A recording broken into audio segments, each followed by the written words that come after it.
Okay, well, good morning, everyone. I'd like to now declare open this public hearing of the Parliamentary Joint Committee on Intelligence and Security for its review of the Australian Criminal Intelligence Commission Reform Package 2026. I want to begin by acknowledging the traditional custodians of the land on which we're all meeting today and pay my respects to their elders past, present and emerging. Now, these are public proceedings, and although the committee may agree to request to have evidence heard in camera or may determine that certain evidence should be heard in camera, I want to remind all witnesses that in giving evidence to the committee that they are protected by parliamentary privilege unless they are giving evidence outside of Australia. Now, it is unlawful for anyone to threaten or disadvantage a witness on account of evidence given to a committee, and such action may be treated by the Parliament as contempt. It's also contempt to give false or misleading evidence to a committee. Now, both houses of the Australian Parliament have resolved that an officer of a department of the Commonwealth shall not be asked to give opinions on matters of policy and shall be given reasonable opportunity to refer questions asked to a superior officer or to a minister. This prohibits only questions asking for opinions on matters of policy and does not preclude questions asking for explanations of policies or factual questions about when and how policies were adopted. As the chair, I will ensure proceedings are conducted in an orderly, respectful and courteous way. And I do remind members of the committee of their obligations under the Behaviour Code for Australian parliamentarians and resolutions of both houses to treat witnesses with dignity, courtesy, fairness and respect. In accordance with the committee's resolutions of the 26th of August 2025, this hearing will be broadcast on Parliament's website and the proof and official transcripts of proceedings will be published also on the Parliament's website. The hearing today is being conducted with members of the committee and witnesses appearing by video conference. Members and witnesses participating remotely are reminded to mute your microphones when not speaking. Now, on that note, I want to welcome representatives of the Law Council of Australia to give evidence at this public hearing today. Good morning. For the Hansard record, could I ask that you please state your full name and the capacity in which you appear before today's hearing? Richard John Wilson, SC. I'm the co-chair of the Law Council Criminal Law Committee, National Criminal Law Committee, and I'm appearing for the Law Council in that capacity. Thanks, Mr. Wilson. Who else do we have? Tom? Tim Game and Tom. So I'm Tim Game. I'm here for the Law Council, and I'm on the Law Council's Security and Intelligence Committee, and I spent many years in the committee that Richard is now chairing. Thank you, Mr. Game. And Thomas? You're on mute. Can you unmute yourself there, Tom?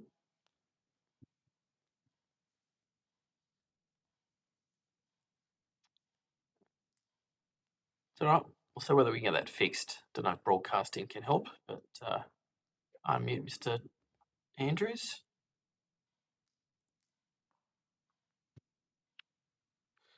Anyway, in any event, I'm sure when he appears back online, we'll get him to introduce himself. Now, although the committee does not require you to give evidence under oath, I should advise that this hearing is a legal proceeding of the Parliament and therefore has the same standing as proceedings of their respective houses. The giving of false or misleading evidence is a serious matter and may be regarded as contempt of Parliament, and given the evidence given today will be recorded by Hansard and does it parliamentary privilege. Now, Mr. Wilson, did you or any of your colleagues have an opening statement before we kick off with questions? Yes, just a brief one. I've been tasked with delivering a brief opening statement on behalf of the Law Council, so I'll just do that now. The Law Council also acknowledges the traditional custodians of country throughout Australia and their connections to land, sea and community. We pay our respects to their elders past and present and extend that respect to all Aboriginal and Torres Strait Islander peoples here today. We welcome the opportunity to appear today in relation to the Australian Criminal Intelligence Commission Reform Package. Our remarks relate entirely to the Australian Criminal Intelligence Commission Bill 2026, Commonwealth. The bill seeks to recharacterise the ACIC as a criminal intelligence agency focused primarily on, quote, serious and organised crime, unquote. In principle, provided intelligence functions and powers are properly defined and appropriately limited, the Law Council supports that objective. However, the ACIC bill requires some refinement to meet that standard. In our view, the more proximate, quote, intelligence activities, unquote, are to traditional investigations of criminal offences and proceedings before the court, the more important it is to be able to draw clear lines between functions and purposes. We acknowledge that serious and organised crime represents a significant threat to the safety and well-being of the Australian community and imposes substantial costs across the economy. In responding to this threat, the ACIC's functions and powers must be clearly defined, consistent with the rule of law, and necessary and proportionate to the harms caused by sophisticated criminal offending. In the Law Council's view, the bill requires some refinement to meet that standard. At the heart of our submission are a series of recommendations that, if adopted, would better distinguish intelligence collection from traditional criminal investigation and better ensure the proper administration of an adversarial justice system, including the constitutionally protected role of the courts, fair trial rights, and suitable checks and balances. We are concerned that the bill contains an overly broad definition of serious and organised crime. It appears to confuse evidence of circumstances with the conduct being defined. It invites unqualified speculation about possible conduct, and it can be expanded by regulation. We recommend that key definitions such as these are clear and certain and strictly necessary to authorise the function of the ACIC and constrain the extraordinary power it enlivens. The ACIC has extraordinary powers. These are powers of intelligence collection that deviate from traditional norms and safeguards that accompany the powers of law enforcement and support fundamental rights and freedoms. These include compelling people, including non-suspects and minors, to answer questions on pain of punishment, even where the answers may incriminate them. Taking information obtained under compulsion and using that information to find evidence to support a criminal prosecution or sharing of evidence with police and prosecutors. Authorising staff and agents or informants to break laws with immunity for the consequences to obtain intelligence as part of a controlled operation. And searching premises without notifying the occupier and concealing the traces of clandestine access, including after a search warrant has expired. These are powerful and extraordinary tools, undermining, for example, the right to a fair trial, including the right to silence, where the onus is on the state to establish the case against the accused. Their use can only be justifiable when strictly limited to the extent necessary to achieve a sound public policy, such as dealing with the most serious and sophisticated criminal enterprises. We're concerned that these powers can be applied more broadly than that. It doesn't matter what the operational intent is behind them. It matters what these powers actually permit. To this end, our recommendations are broadly directed towards clarifying the ACIC's intelligence mandate, protecting the administration of justice where intelligence powers intersect with criminal proceedings, and strengthening external authorisation and oversight of extraordinary powers. Our key recommendations focus on, firstly, clarifying that the ACIC's intrusive powers are to be used for purposes appropriate to a criminal intelligence agency and not to be used primarily for law enforcement outcomes or to bolster prosecutions.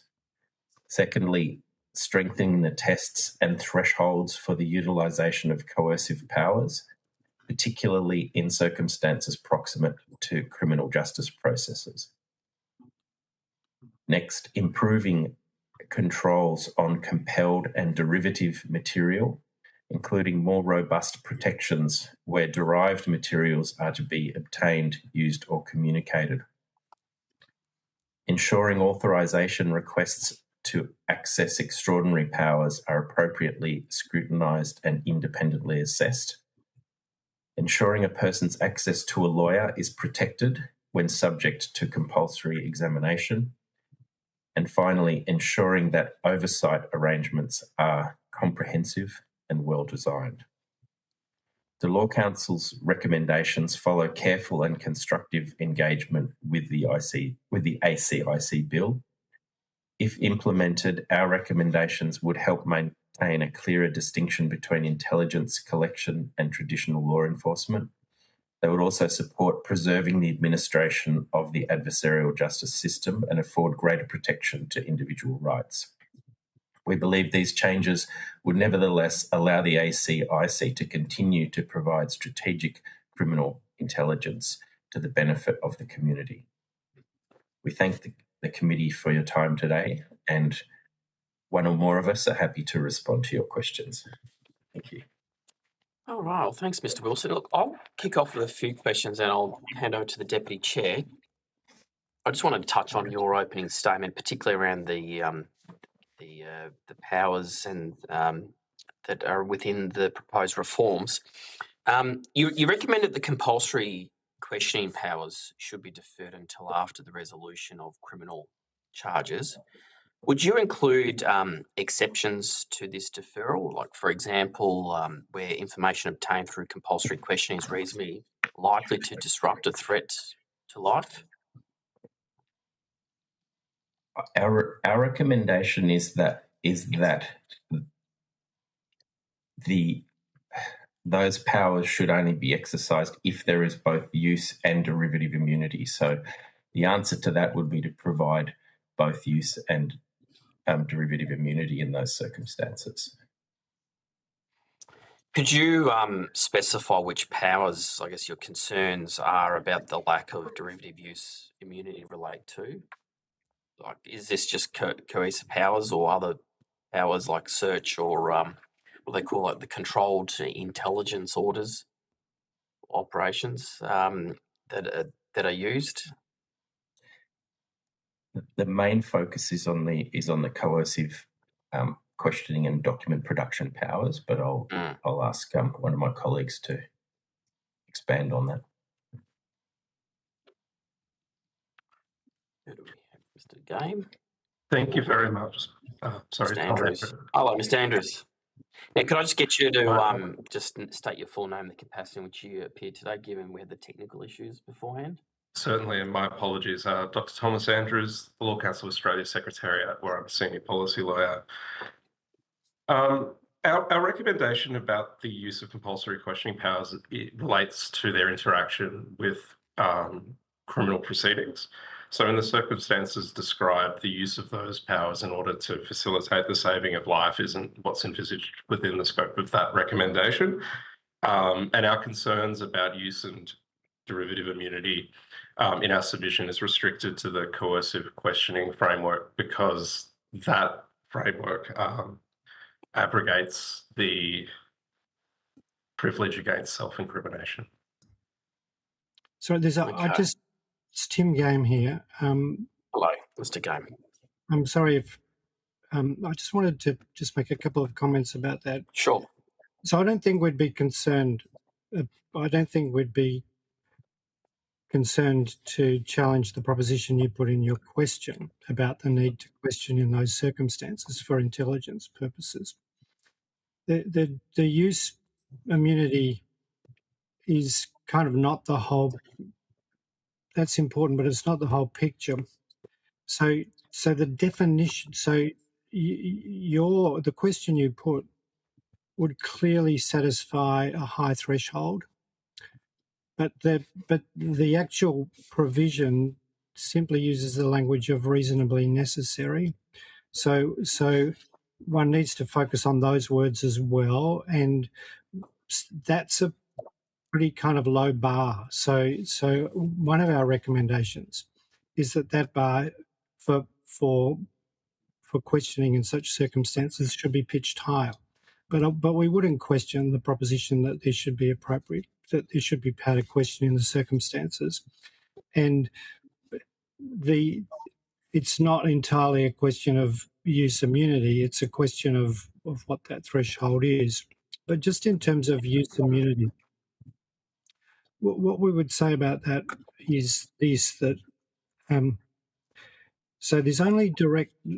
The way that the legislation is structured, there's only direct use protection. There's not derivative use immunity. And we can understand the difficulties in chasing down whether or not there's been derivative use in certain from the obtaining of intelligence. But if you look at the position of the individual charged, then and there is case law about this, but the individual charged, the position of that person, what we say is that there should not be direct or derivative use against that person in criminal proceedings against that person. So that is a tightening up. So in some statutory federal statutory contexts, it can extend to being used against the person, even say like when they're a witness. And so we sort of see a middle course where you can actually have derivative use immunity, but only derivative use immunity in respect of that person when that person is the subject of the proceedings concerned. And that we say that kind of works. So I know there are a number of kind of threads to that, but that's sort of how I would pitch the thing. So, if from what you're saying is that if the derivative use immunity is not provided, then the bill should prohibit the use of derived material in proceedings against a person. Against the person concerned, against the person who is the witness. So, and how does that operate in practice? The legislation can say that, and some federal legislation does say that. Some federal legislation is ambiguous about the question, and there are disputed cases about what it means. So it's a lively area of dispute. But what I'm saying is, it's not too difficult, and it doesn't undermine kind of the investigative process to provide direct and derivative use immunity in respect of the individual charged. So you find out a piece of information from that person, you go and get some other piece of information, and then you use that piece of information against that person in the charge against that person. We say that is the thing that shouldn't happen. So then how does the ACIC then or how can it, I guess, the intelligence contribute to disrupting a threat of life? That's not a problem at all. That's a completely different question.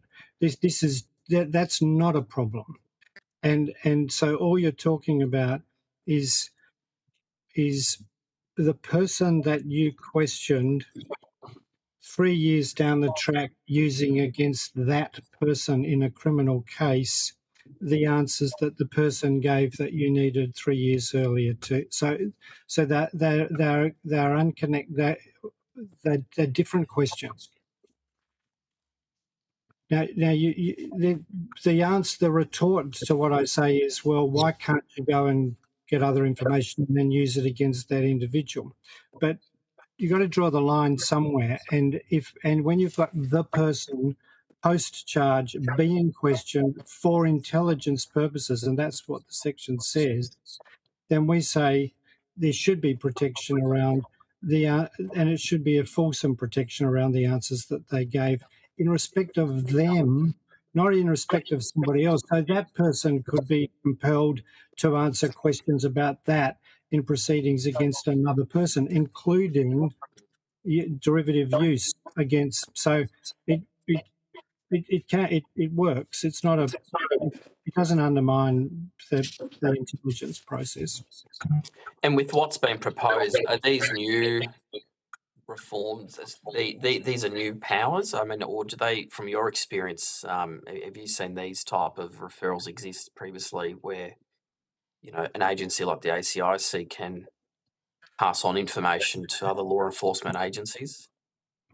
Well, under the current legislation, a lot of it is left to implication and some specific amendments. So, for example, with respect to tax and so forth. But it's this is an attempt to create a different kind of a structure.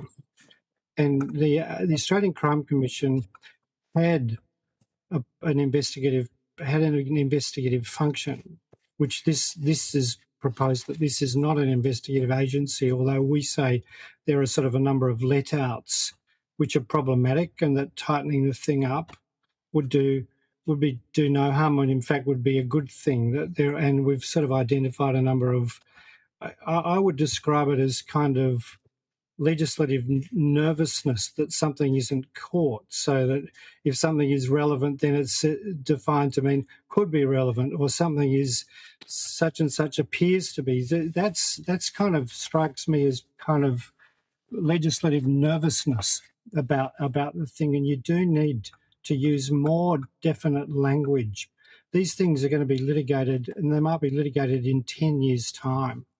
And phrases like appears to be or might be relevant or defining in serious crime, present, past, or these things, they're too loose and they can be tightened up, and it ain't going to do any trouble to the operation of it's a positive thing. But the litigation about these things, it happens in such a piecemeal way over 10, 15 years. You need to set down a template that everybody can apply without being nervous about going to court and so forth.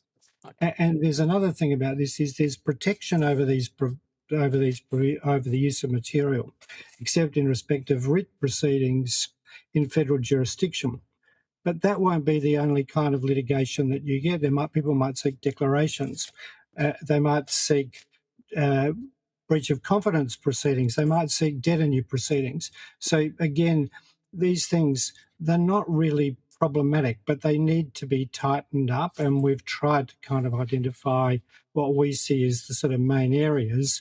And in our meetings with the department was sort of quite, open-minded about how to kind of deal with the things. So I don't see our submissions as being in conflict with the general purpose of the thing, but we do see a kind of real room for careful sort of tightening the thing up so it actually does work as a primary intelligence agency.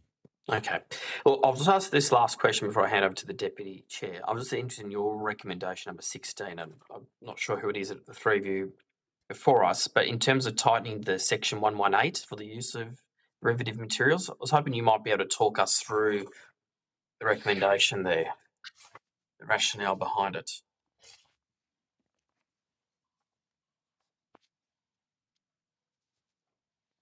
So I'm not sure whether that's going to fall to me to answer that question, but I'll just... So Mr. Wilson or Mr. Andrews?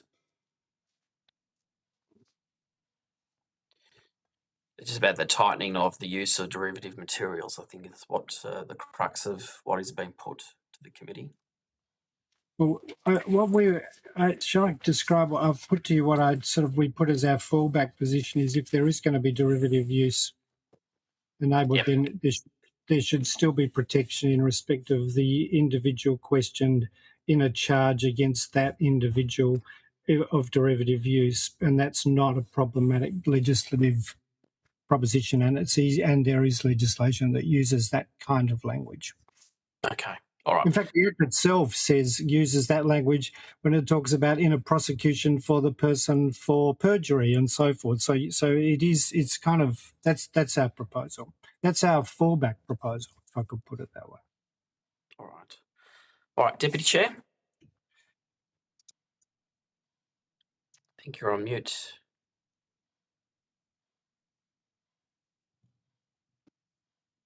That you'd reckon I would have this down pat by now. Thanks for your attendance this morning, and thank you for the great work that you do for our community. I know that you're all volunteers and you do this and give up your own time, valuable time, so thank you very much. Just in relation to your recommendations, Can you identify the specific harm or the systemic failure that the bill would cause, rather than broad principles that you've got problems with? If you can give us some specific examples that you're most exercised by, that might help us formulate our positions on things. Effectively, what I would like to try and get out of your evidence today is the practical problems that you see with the draft legislation and how that's going to impact on the administration of justice.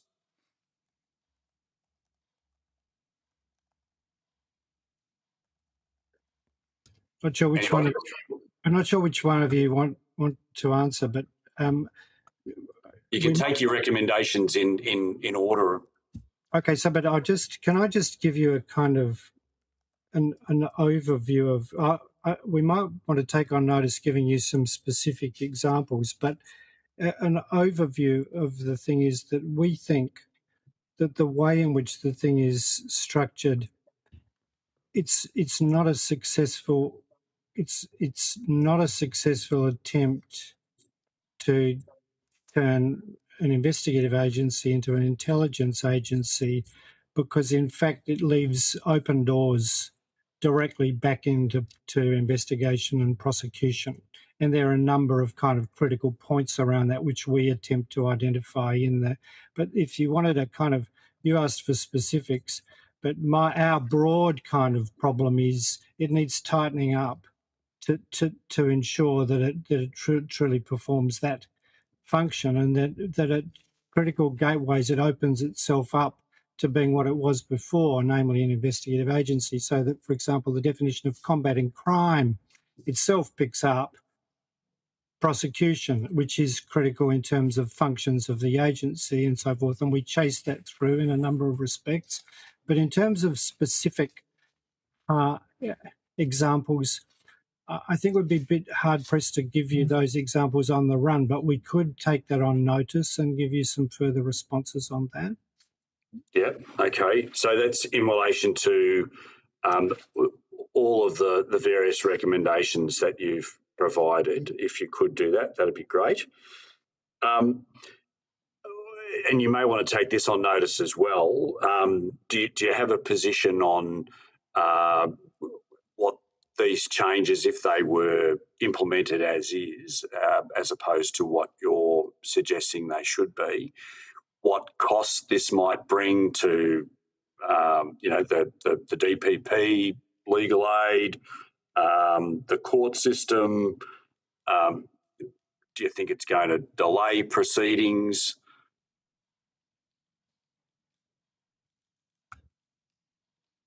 It's a really difficult question to answer, but the sky is not going to fall in if our recommendations are not adopted. But we do see that there will be over years a series of kind of problems in litigation about how this thing works, and it leaves open exactly the kind of challenges that have happened in the past. It leaves open unresolved the challenges that have been confronted the courts in the past in the interaction between these investigative agency processes and fair trial processes.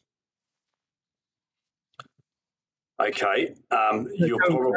Example, I'm sorry I interrupted you, but a good example of that is the one where the examiner can allow a person to be present, and they can allow any person to be present, and there's no kind of definition around that, and there's really a failure to face up to the problems confronted by a case such as Strickland, and that's left for implication, and that's left for resolution another day.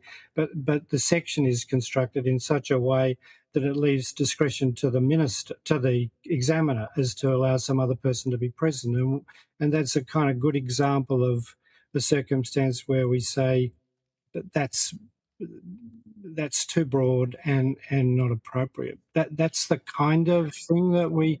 But can I say there'll be litigation about this? Likely, yes, but like in 5 years' time, or in these things kind of spill out over decades. It's not something that just suddenly happens overnight, unless there's a constitutional challenge, at the outset. But just from a very sort of helicopter view, are we trying to let the perfect be the enemy of the good here? And that's not a loaded question. It's a serious question. Is the Law Council trying to basically make sure that this bill is perfect, from the beginning, rather than be an iterative process like they are most generally? Well, not really. I mean, we identify specific recommendations from Insulum that appear to have been adopted and then don't find their way into the legislation. So, but yeah, sure, we can be criticised for being unduly pernickety, but kind of that's our job, to identify what the problems are with the legislation, and that's what a body such as the Law Council, and these are serious concerns about quite important legislation where we've identified what I'll call it loose language, but language that gives the maximum out to the decision maker, with a series of words such as relevant, picking up might be relevant, and so that's just an example, but there are plenty of them. So yes, the criticism can be made of us, but there is substance behind what we've got to say about these things. And as I say, it'll be a much better piece of legislation if these things are ironed out. But for the large part, what we say is along the same lines as Insulum's own recommendations that appear to have been adopted. Can I take you to a specific issue, and you touched on the examiner before, the model that's being proposed here in relation to a ministerial power to set directions for warrants, issuing of warrants, both for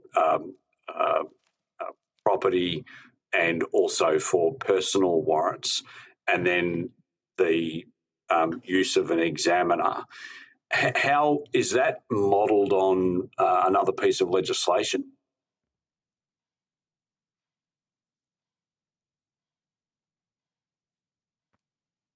Thank you. Thank you, Mr. Wallace, for that question. Regarding the use of judicial authorisation of warrants, this is consistent with our rule of law policy, particularly as it relates to the use of search warrants in Part 5 of the ACIC bill. But as for the matter of authorisations and examiners then being able to issue summonses and notices to produce, our engagement with that has been tracking closely along with the analogous powers in the ASIO Act, as well as a bill which is currently before the Senate, which makes some improvements to the commensurate powers under the ASIO Act in terms of examiners' qualifications. So we are looking at other pieces of legislation as we that offer similar powers as we prepare our recommendations. So is the Law Council satisfied that the use of examiners who, correct me if I'm wrong, assumedly they're sourced from the private bar, are they?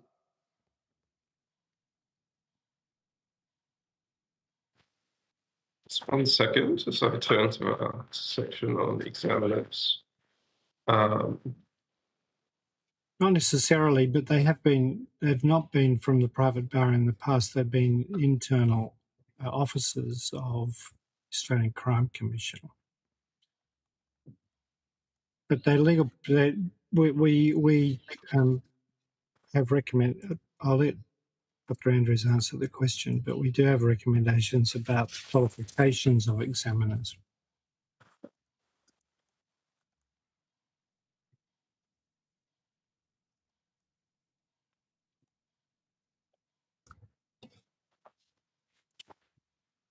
Yeah, we think there's some scope to raise the qualification standards for examiners to be commensurate with the role of what's called a prescribed authority under Part 3 of Division 3 of the ASIO Act. And given that these powers are largely similar and the ACIC powers are exercised more frequently than those that are contained in the ASIO Act, our view is that the higher threshold of examiner qualifications is appropriate in this context.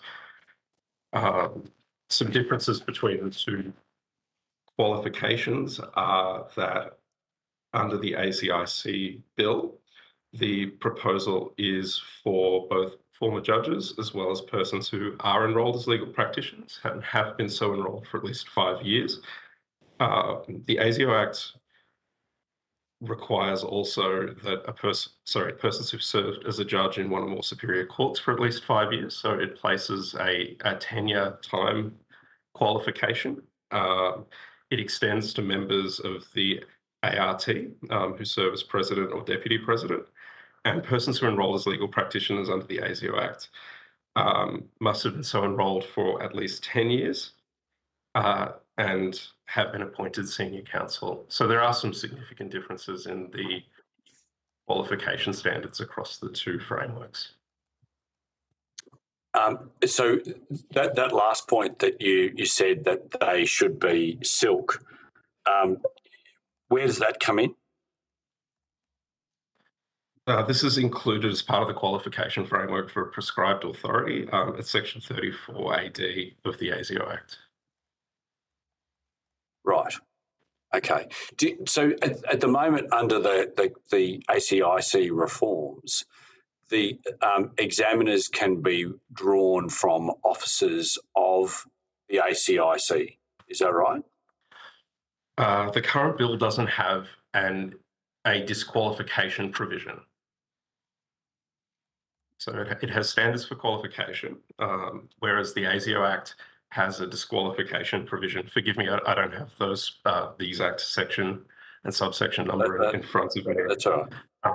Which disqualifies persons who've held particular offices or functions from being appointed as a prescribed authority for the exercise of Division 3, Part 3, coercive questioning powers.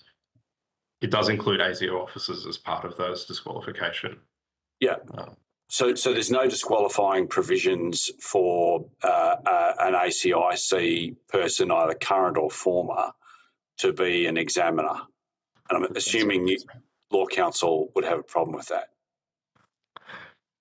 That's correct. Recommendation 14 includes a bullet point which suggests that consideration of whether or not a disqualification provision is appropriate is a question for the committee to consider. Okay.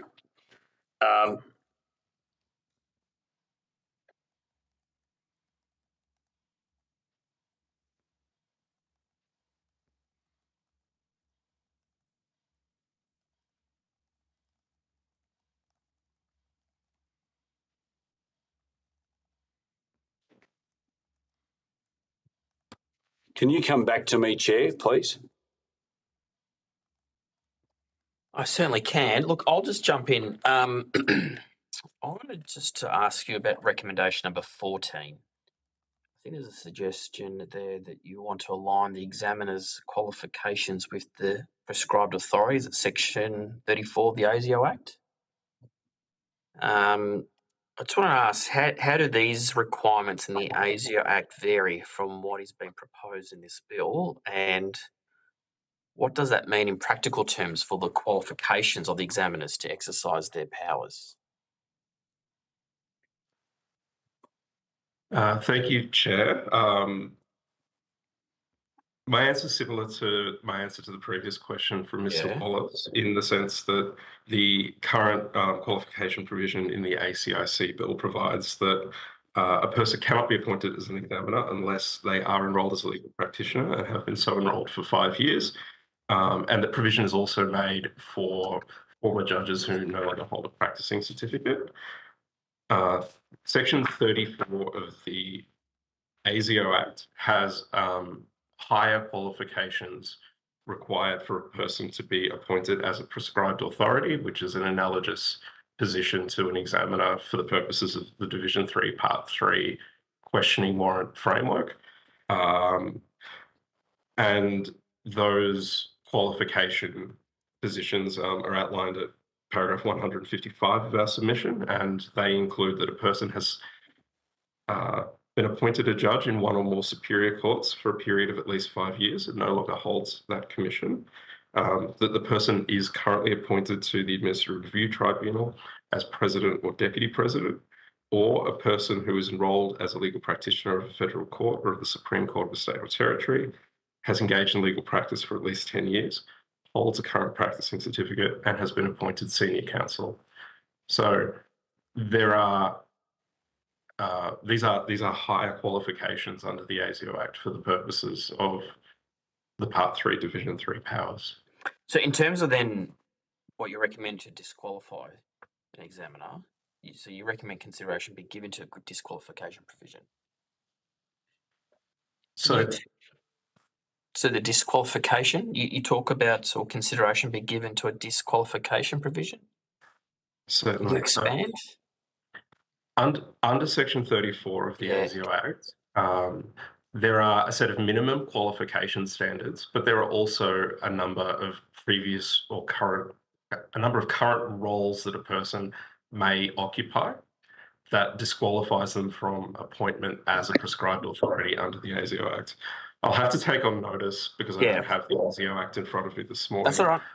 What precisely those disqualifications are, but I think in light of Mr. Wallace's question concerning the appointment of an ACIC officer who has been appointed, for example, as a legal practitioner for 5 years, to that role, that there may be reason to consider the insertion of a similarly worded disqualification provision, which says that persons who hold or have held in recent times positions such as being a staff member of the ACIC do not meet the qualifications of an examiner, noting that that type of protection isn't currently present in the ACIC bill. Yeah, okay. No, I appreciate you taking that. Sorry. Yeah, just as a matter of practice, in my experience with the Australian Crime Commission, examiners have been employees with legal qualifications, which is, I think, the point Dr. Thomas is making is that under this structure, that's not good enough. I think that's the substance of it. But we'll take that on notice. Yeah, okay. Because the submission also that you put makes other recommendations in relation to authorisations, particularly for the coercive powers and the examiner double lock process.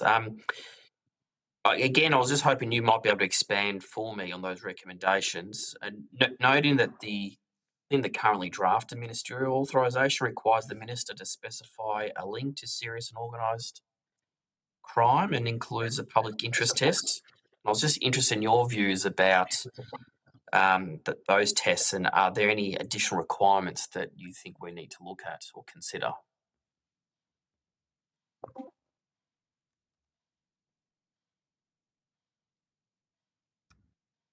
I'll let Dr. Thomas answer that question, but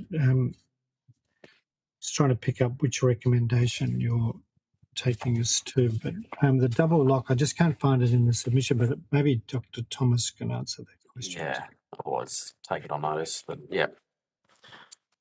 Thank you. Mr. Game, recommendation 12, page 38 of the submission. And please... it's a fairly comprehensive submission, so thank you again. You're most welcome. We hope that the committee finds our engagement with the bill constructive and helpful as you deliberate over your report writing. So we start from a general position that the independent review into the ACIC recommended a double lock mechanism for the authorisation of coercive powers, and that the first stage of the double lock that was recommended by the independent review required the CEO of the ACC, who is currently the head of the ACIC, to make a request to the Attorney General in order to access those powers. And we observe that the legislation has a significantly different procedure for the authorisation process to take place. the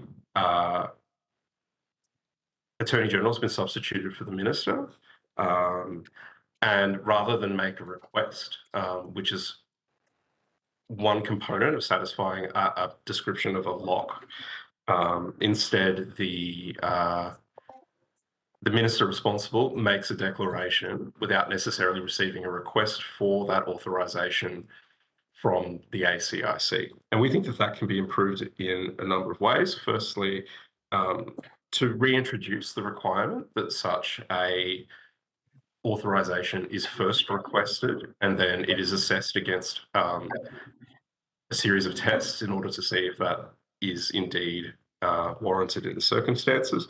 And we think that the appropriate thresholds that must be met prior to an authorisation for coercive powers include such things as satisfaction of reasonable grounds for concluding that the criminal network or organisation referred to in the request is or is likely to be involved in federally related crime that meets the necessary thresholds for serious and organised crime, and also the inclusion of a necessity and proportionality test, that the Minister is reasonably satisfied the authorisation is indeed in the public interest to the extent necessary and proportionate to investigate the identified harm associated with the serious and organised crime in the specific circumstances. We would like to see a less intrusive methods test applied to see if there are other ways to collect intelligence about those circumstances before proceeding to coercive powers authorisations. And that the bill should specify what exactly is considered to be the elements salient to a public interest analysis rather than leaving it as an unqualified test for the Minister. Finally, the existing bill, as currently drafted, enables the Minister to grant an authorisation at any level of generality that they so decide. We think this can be improved by requiring the Minister to issue the authorisation that is limited to the extent that is strictly necessary and proportionate for addressing the harm that has been identified. For example, closing off the possibility that a Minister could issue a general authorisation for all serious and organised crime, however described. That option remains open to them under the current drafting. Can I just add to that? We would challenge, there seemed to be implicit in your first question the proposition that there was a reasonable level of protection in a criteria under Section 41(2) that is in the public interest to issue the authorisation. We think that's pretty illusory. We think that isn't really an adequate protection. And if I could put it in the reverse, which isn't quite right, but if we put it in the reverse, if the Minister wasn't satisfied it was in the public interest, well, it would be very odd for them to be granting the authorisation. So the kinds of things that Dr. Thomas has referred to and appear in our submission, we think that they are a fair and reasonable way of kind of defining the thing. And this public interest it's not really going to be, that is, and it can be unqualified in terms that you just heard. We think that's too open-ended. I appreciate that. I guess this process is us about being able to test some of these, of course, with you in this public forum. No, I appreciate that. Now, Deputy Chair, do you have any more questions for the gentleman? Yeah, I do. Chair, just in relation to the notice to produce and summons to appear at the examination, can you talk us through concerns that you may have in relation to the ability to be able to exclude legal representation?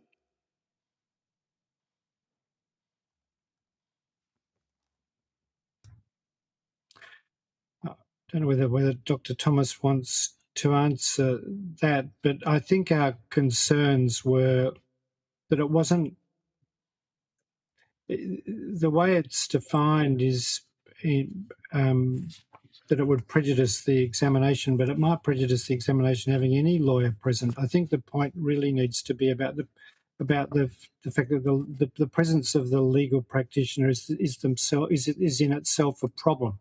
So, for example, and this is the kind of situation that does arise if lawyer A turns up for witness X and then lawyer A turns up for witness Y, then the examiner can see there's a problem with the intelligence process. We think there needs to be more kind of definition around the actual problem about the lawyer being present. That's the kind of nub of it. Okay, I don't follow your argument. I'm sorry. Well, you can say I don't want a lawyer to be present because the presence of a lawyer is going to get in the way of me getting to the bottom of this, and you might think that is the case all the time. The focus needs to be on something different, which is that there's a problem about the lawyer, and that's what. And sometimes there is a problem about the lawyer, and I just gave you an example, which is the lawyer, and this does happen. The lawyer turns up for different witnesses, and one can see that there might be a problem in terms of intelligence getting passed across things where people are under compulsion not to disclose the information. That's the kind of problem that we're talking about. Let's just go back a step. Does the draft provide the blanket entitlement to legal representation? I'm not sure I caught the whole of the question, but the lawyer can be the lawyer person may have legal representation, but the lawyer can be excluded if the examiner is satisfied it will prejudice the examination. May prejudice the examination. Okay, and do you have concerns around the vagueness of yes, that? Okay. Yes, we want more definition around that, but we don't think that it would undermine the processes. But examiners might not want lawyers present at all, and they might think that it prejudices the examination, and that's not the point. The point is that sometimes, and there needs to be, we don't just question this here, sometimes there needs to be a circumstance in which a lawyer can be kept out of the process, and the lawyer gets kept out of it. And lawyers don't do the questioning; they just sit there. No, I understand that. But your concern is that a lawyer could be excluded from representing a client in the examination because that will make life easier for the examiner. That's right. That's it. And I think your concern is also that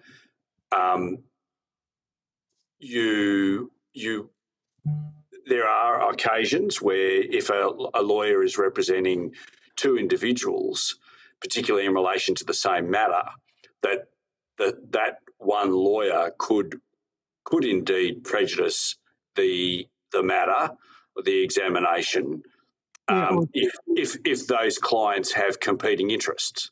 Yeah, or for example, the Commission is in possession of information that I'm not suggesting this is the case, but that the lawyer is themselves mixed up in the criminal activity, and this, and I regret to say, this does happen from time to time. That's the thing. That's what you need the power for, and so we just say there needs to be more definition about that. Yeah, you're not suggesting that power shouldn't exist. Exactly. You accept that power should exist because it's beneficial. Yeah. Yeah. All right. Thank you for that question, Mr. Wallace. Our recommendation 21 really does go to that issue. We think there's a number of, if I might add to Mr. Game's answer, the first would be that the matter of exclusion arises at 2 points in the process. The first is prior to the commencement of the examination, and that can be addressed either through the notice to produce or appear, but there's no further guidance as to how exclusion rules might apply once an examination has commenced. And we think there may be a difference in those two circumstances. So putting some guidance in the legislation as to what constitutes prejudice, for example, to explain that providing legal representation, even robust legal representation, doesn't necessarily meet the threshold for prejudice in the absence of other factors. Specifying that different considerations apply before and after the commencement of the examination. So I don't follow what you mean by that, sorry. If the person is known to the ACIC as being, as Mr. Game has alluded, as being particularly somebody in whom the ACIC may have an interest or be known to them, Do you mean the lawyer? Yes, in this case. Yeah. But there should be different considerations in place at different points in the process to ensure that this power can't be abused by an examiner who doesn't want their examination subject to rigorous legal representation. And those protections don't currently exist at Section 71. And we think there's scope to improve how those protections are put in place in order to ensure that the intelligence collection function is maintained with integrity, but also to ensure that those risks to legal representation are more robustly excluded from than the current drafting currently allows. There's a gulf of difference though between the reputation of a lawyer being a very robust lawyer and someone who may themselves be a person of interest to the ACIC as to why you wouldn't want that person to be involved in the examination. We agree and think that there's scope to have that distinction represented in the legislation in clearer terms. Mr. Wilson, sorry. I can see you've got your hand up.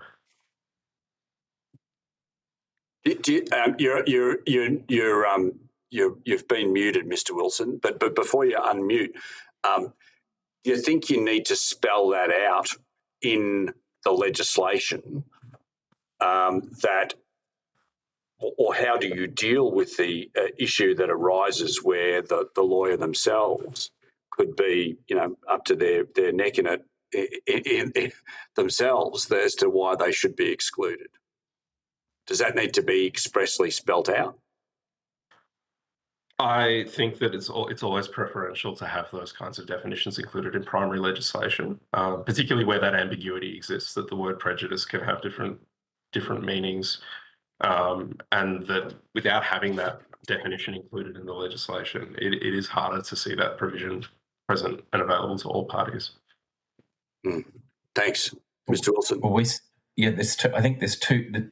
At the two different stages, there's an issue in some cases, as Mr. Game has talked about, where the actual identity of the lawyer might be the problem because of what's known about them or the fact that they've represented somebody else in the same circumstances and might be privy to information or pass it on. But there's also the issue that we have with during the course of the examination is where there's just there's no grounds where it's explained what kind of conduct by the lawyer might be considered to be prejudicial. And that's what we're talking about the robust representation. There might be in some interventions by the lawyer asking for time to give advice or objecting to certain questions on the basis that they don't make sense or that they're double-barreled or whatever. So that's the aspect of about the conduct exclusion during the conduct of the examination. And for example, in various jurisdictions where you have in a police interview where you have a right to have a support person, they can be excluded if their behaviour is inappropriate, if they're unduly interfering with the process or whatever. But there's just no guidance about the circumstances in which a lawyer about whom the identity of whom the examiner doesn't have a problem, but a problem develops about the way they're conducting themselves in the examination, then that's why we've suggested there should be warnings before you just kick someone out if there's a concern about the conduct. And there also should be some kind of specific parameters for what amounts to removable conduct, as it were. That's really the difference. This is where I think, going back to your earlier recommendation about the importance of disentitling provisions as to who should be an examiner, that this is where that becomes so critical that you wouldn't want, for instance, someone who is working for the ACIC that might otherwise fit all of the other criteria to sit as an examiner. That's where that becomes critical. Yeah, we would agree. So you can't have somebody who's got a deep personal interest in the thing saying, if you don't shut up, I'm going to throw you out of this examination. I mean, I'm being kind of Yeah, no, I understand. That's the substance of it. That's the thing that can happen. Yeah. Thanks, Chair. I'll leave it there for others, and I'll have more questions if we have time. If we're free. No, that's okay. Unfortunately, we do need to move on to our next lot of witnesses, but I'm sure we'll have opportunity to put things on notice to the witnesses. I know there was some questions that were already taken on notice. Gentlemen, can I thank you for your attendance today? As I was just saying, I know you were asked to provide some information.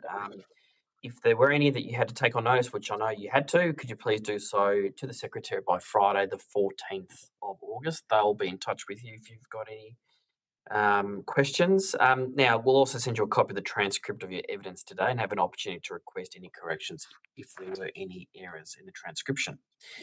Thank you very much. We're just going to suspend very briefly and get ready with our next slot of witnesses, being the Inspector General of Intelligence and Security and the Office of the Commonwealth Ombudsman. Thank you.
Broadcasting ready?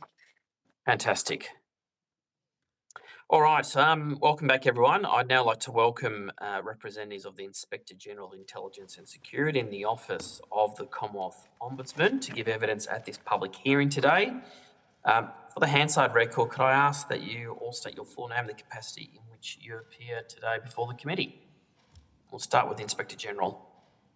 Thank you, Senator. Michael Barnes, I'm the Inspector General of Intelligence and Security. Paul Cronin, Deputy Inspector General of Intelligence and Security. Hayley Petrie, Assistant Inspector General, Agency Oversight, IGIS. Thank you. Tracy Fox, Principal Lawyer, Office of the Inspector General of Intelligence and Security. Julie O'Brien, Deputy Commonwealth Ombudsman.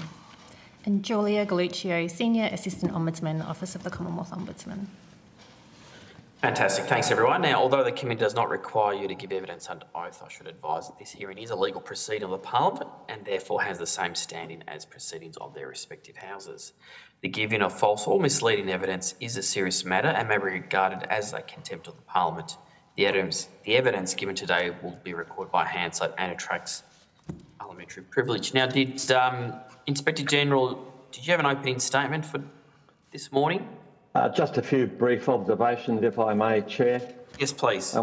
We understand the bills were intended to give effect to the government's response to the recommendations of the 2024 independent review of the ACIC. My office was consulted on the bills by the Department of Home Affairs during their development. Our written submission draws attention to the significant involvement of my office in oversighting the ACIC should the bills be passed into law. We have now had oversight responsibility for the operation of the ACIC since 4 June following the commencement of the so-called Sonic Act that expanded our jurisdiction over a number of other agencies. The bills under consideration by this committee strengthen our ability to oversight the agency. Consistent with the refocusing of it as an intelligence agency, oversight of its activities have been transferred from the Commonwealth Ombudsman to my office. We have worked closely with the Ombudsman to ensure there is a shared understanding of where the jurisdictions of both agencies start and end with respect to the transitional arrangements. In June this year, we signed an MOU governing the interaction of our agencies to ensure effective cooperation of oversight matters and the efficient performance of our respective functions and the exercise of powers during the transitional period. Those arrangements are designed to ensure there is complete coverage, that no incidents should fall between stools, so to speak, but of equal importance that the opportunity or the likelihood of any duplication of effort is minimised. We've worked closely with the ACIC to ensure they appreciate our new responsibilities. I have met with the CEO and my staff have had numerous meetings with the oversight staff of the ACIC. This engagement's ongoing. Our IGES staff intend travelling to the ACIS state offices to speak directly with staff about both our inspection program and the employees, the ACIC employees' rights and obligations regarding complaints and public interest disclosures. We have advised the ACIC of the inspections that we'll be undertaking this year. We are commencing this quarter with a review of their compliance with policies relating to the sharing of intelligence with foreign partners, with particular attention to adherence with restrictions designed to minimise the likelihood that the dissemination could risk the subject being sentenced to death as a result of the information sharing. We'll also be reviewing how the ACIC human source handlers manage the risks inherent in that activity and adherence to their relevant policies. The reform package, the subject of this inquiry, will have implications for my office. For instance, the bill will introduce reporting requirements by the then Director General to the IGES, where a controlled intelligence authority is granted or varied, and the bill will enable the Director General to enter into written arrangements with the IGES about record keeping, notification and reporting requirements. We support the provisions that will enhance our ability to oversight the activities of the agency, particularly the use of its coercive powers, such as authorising an IGES officer to be present at compulsory examinations, our being given copies of warrants to detain, and the various opportunities for consultation with my office in relation to the privacy rules and other sensitive matters. We'd be happy to answer any questions you or the committee members might have, Chair. Thanks a lot, Inspector General. Now, the Deputy Ombudsman, did you have an opening statement? Thank you, Chair. Yes, just briefly. Prior to the transition of the oversight to the Inspector General, the ACIC was subject to oversight by the Commonwealth Ombudsman. So the Ombudsman was responsible for investigating complaints, conducting own motion investigations in relation to a matter of administration by the ACIC. And in addition to performing those oversight functions, the Ombudsman also held responsibility for inspecting and reporting to the Minister for Home Affairs on the ACIC's use of certain covert and intrusive powers. And that oversight was created under the legislation that enabled the ACIC to use those powers. So that included inspecting and reporting on the ACIC's use of controlled operations, surveillance devices, telecommunication intercepts, to name a few. As the Inspector General has said, our office has worked really closely with the IGES in the lead up to the transition of oversight to the Inspector General. We've had regular meetings and workshops to enable continuity of the complaint function, investigations and the inspection functions to the IGES, and we'll continue to engage and work closely with their office to assist with the transition. Our office had finalised any complaints we'd received about the ACIC prior to the transfer of oversight, and we haven't had the need to transfer any complaints since the transfer of oversight. We completed our final inspection of the ACIC in May and June of this year, and the report on that inspection is at the procedural fairness stage with the ACIC and will be published in due course. We had, as we referred to in our submission, previously observed some challenges with the ACIC's ability to work within legal frameworks intended to support law enforcement to fulfil their intelligence mandate.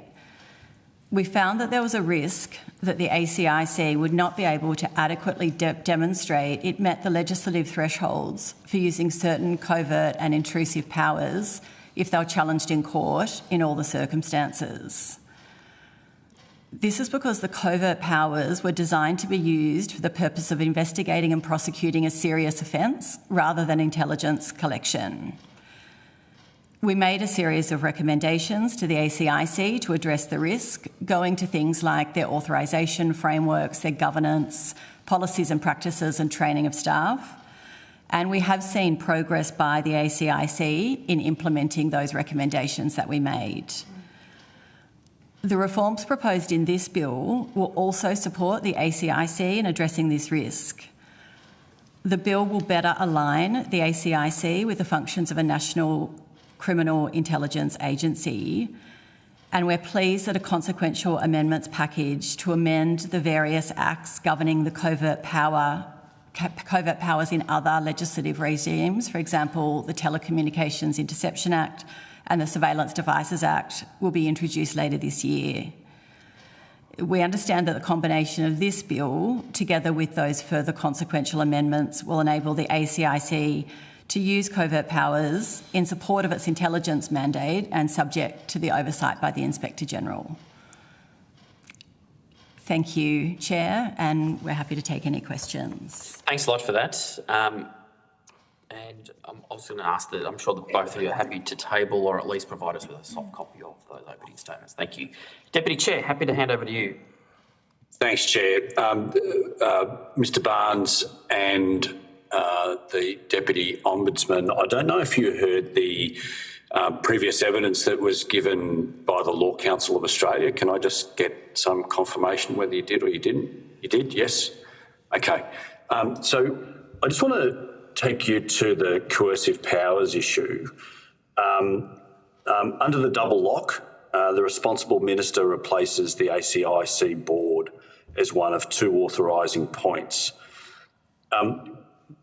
Firstly to you, Mr Barnes, would you characterise that as increasing or decreasing executive discretion over the use of coercive powers for intelligence collection?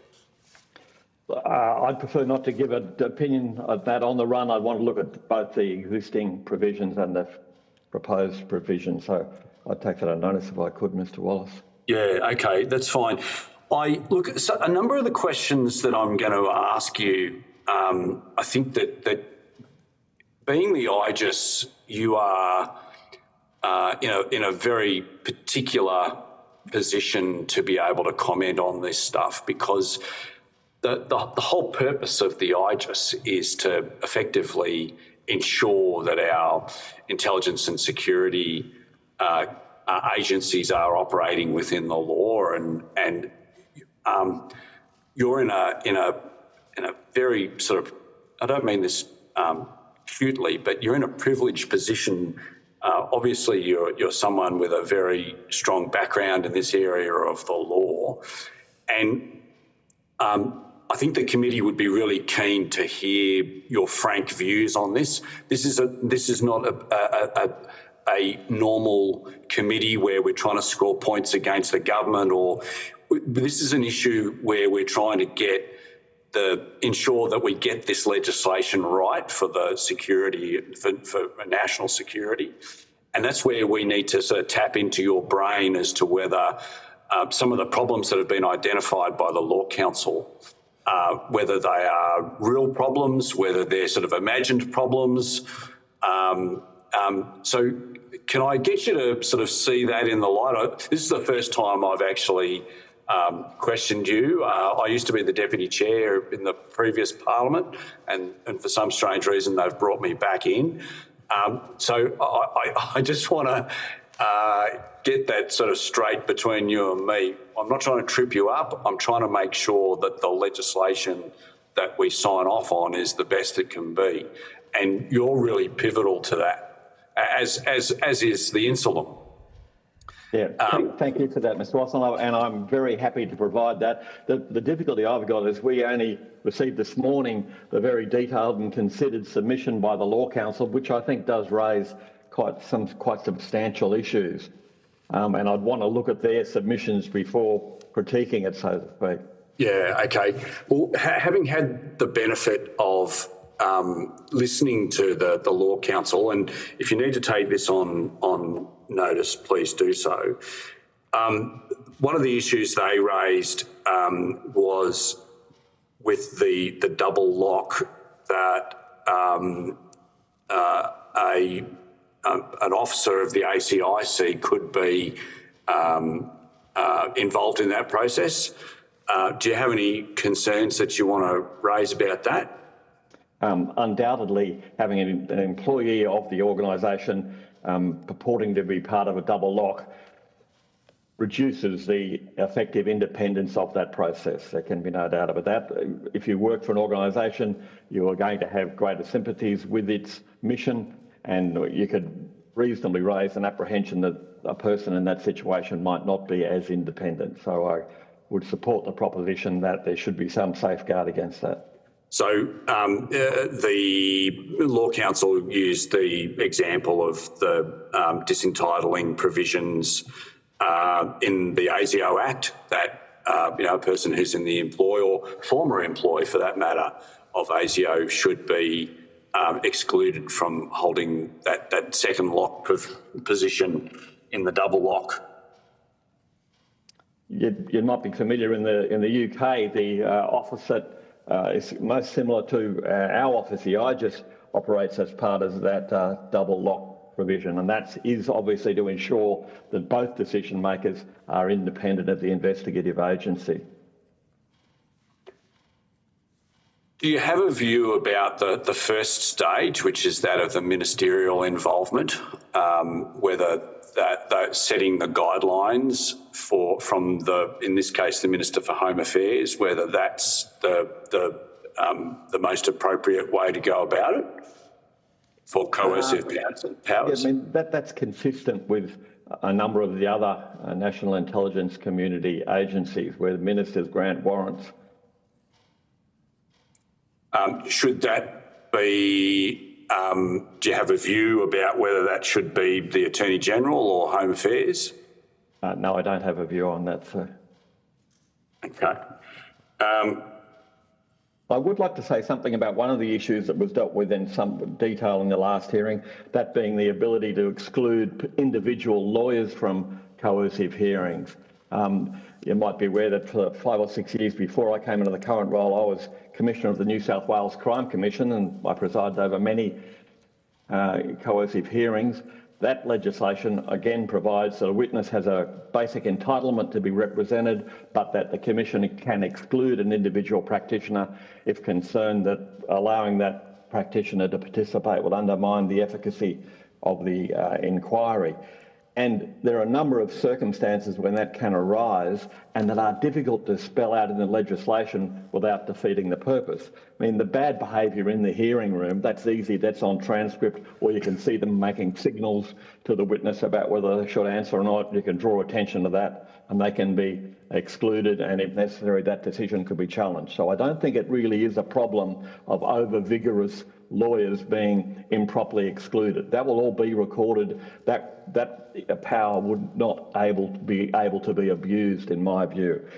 Similarly, if they've acted for other witnesses in the past or in the current investigation, that can be objectively demonstrated, and you can explain why they shouldn't be involved in the next inquiry or the next hearing. The problem is that unfortunately there is an increasing cohort of lawyers who work more than professionally. I was going to say a very small number, Mr. Barnes. I've come out of Sydney, different world. Maybe the rest of Australia is still immune from it. In Sydney, there is an increasing number, unfortunately, who have close personal relationships, if I can use that in general term, with organised crime figures. And if the agency has telephone intercept product showing that this person has been spending the weekend with the subject of an investigation, you can't have them bombing up in a hearing on Monday for one of the other witnesses, but nor can you put that to them in the hearing as explaining why they shouldn't be there. Yeah. So how do you get that balance right legislatively? The Law Council say that the simple use of the term prejudice, that the appearance of the lawyer may prejudice the hearing, as opposed to having a situation where, well, the Law Council said it needs to be spelt out in more detail in the legislation. How do you get that balance right? I think, with all due respect to the Law Council, I don't think you can spell it out without tipping your hand, because if you list the criteria that are going to cause you to not want a lawyer in the room, you might even be alerting them to why that is. An option would be to allow that decision to be challenged independently before a judicial officer or administrative tribunal, where the evidence of concern could be disclosed to the tribunal or the court, but not the lawyer, and satisfy that person that the decision to exclude was based on sound considerations. That sounds like a recipe for pretty significant delays, though. If a lawyer, if a legal representative wants to challenge their exclusion and then run off to the ART for a review of that decision, meanwhile the investigation or the hearing itself would have to be suspended, et cetera, things are going to grind to a halt, aren't they? Well, that would be a risk. In the 6 years that I was at the Crime Commission, it never happened. What would usually happen is the lawyer would contact my counsel assisting and saying, I want to appear on behalf of X on Monday. The counsel assisting would socialise that with the investigative officers. They'd come to me and say, we're concerned about this person for these reasons. I'd say, tell them when they appear on Monday, you'll be making submissions that they shouldn't be granted leave to appear. They obviously know how enmeshed they are, and they don't probably want to press that in a hearing room situation, and so inevitably they then flick it off somewhere else. So are you satisfied that, contrary to what the Law Society, you recognise that there's an issue, but you think that if you were to spell out in greater detail in the legislation itself as to what grounds there may be that could satisfy the prejudice, that it could actually be counterproductive? I do think there is a risk of that. They would know they hadn't been misbehaving. They would know they hadn't appeared for any other witness in the investigation. So they're left with that third category of case where they're being excluded because of their contact or their involvement in the criminal activity under investigation. Okay, thank you. That's really helpful.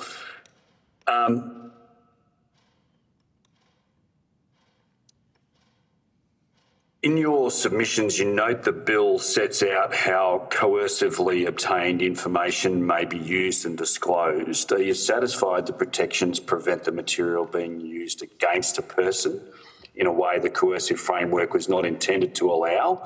You've heard what the Law Society said about that. Do you agree with them? I mean, it's a vexed issue, and reasonable minds might differ about how far derivative use should be allowed to be used. It's not controversial to say that it shouldn't be used against a witness, but I can tell you under the New South Wales Crime Commission Act, it can be used against a witness. Mind you, they can't be called to give evidence once they've been charged without the consent of the Supreme Court. So there are various ways you can protect against that. But under this legislation, the Law Society is basically saying that there's no protection for the individual that's been coercively or coerced to provide evidence, that there's no protection for that person having that evidence used against them in their own criminal proceedings down the track. Yes. And as I say, that's a policy question. Reasonable minds may differ about whether the poison fruit of the tree and all those analogies are brought into bear, whether it should be allowed to be used or whether it should only be used against others. Okay.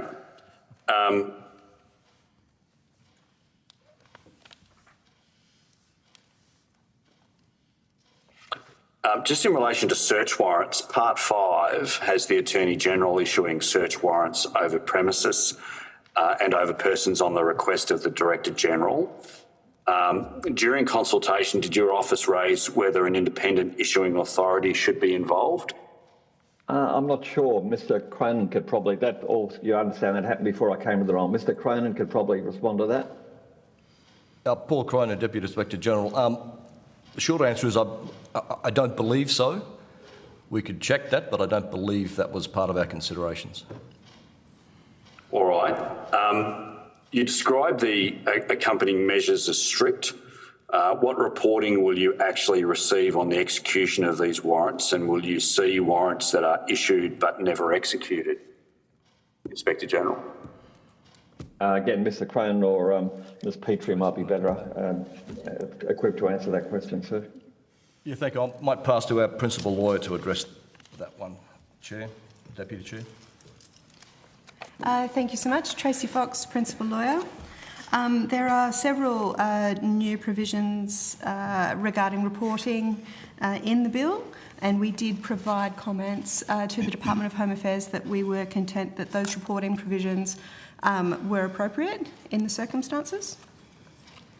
We were consulted at reasonable length on the draft bill between early December and early January this year. I'll leave you to decide who's best to answer these questions. The ACIC will be exempt from the Privacy Act with personal information handling set out in ministerial guidelines under Clause 39.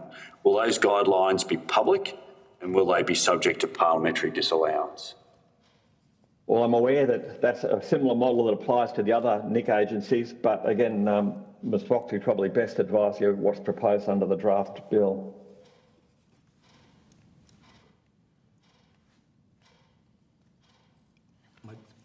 Paul Cronin, as I recall, I don't believe they're a legislative instrument. They're directions ultimately made by the Minister. Sorry, Deputy Chair, the first part of the question was? Will the guidelines be public? Good question. We'll just need to check that. As the Inspector General said, we, under our current provisions or pre-4 June provisions, we have oversight of the privacy guidelines for a number of the intelligence agencies already, and we have a fairly extensive oversight or inspection regime of those guidelines. So it's not, that process is not new to us. It's pretty regular and routine. We usually inspect those privacy guidelines annually. In fact, I think it's in our annual report requirements that we are required to report on compliance with the privacy guidelines by those agencies, and that will be the same, I suspect, for the ACIC. So it is not new, but it does, whether they're public or not, I think varies from agency to agency, but we can certainly check that. You'll come back to us on that? We will. Okay.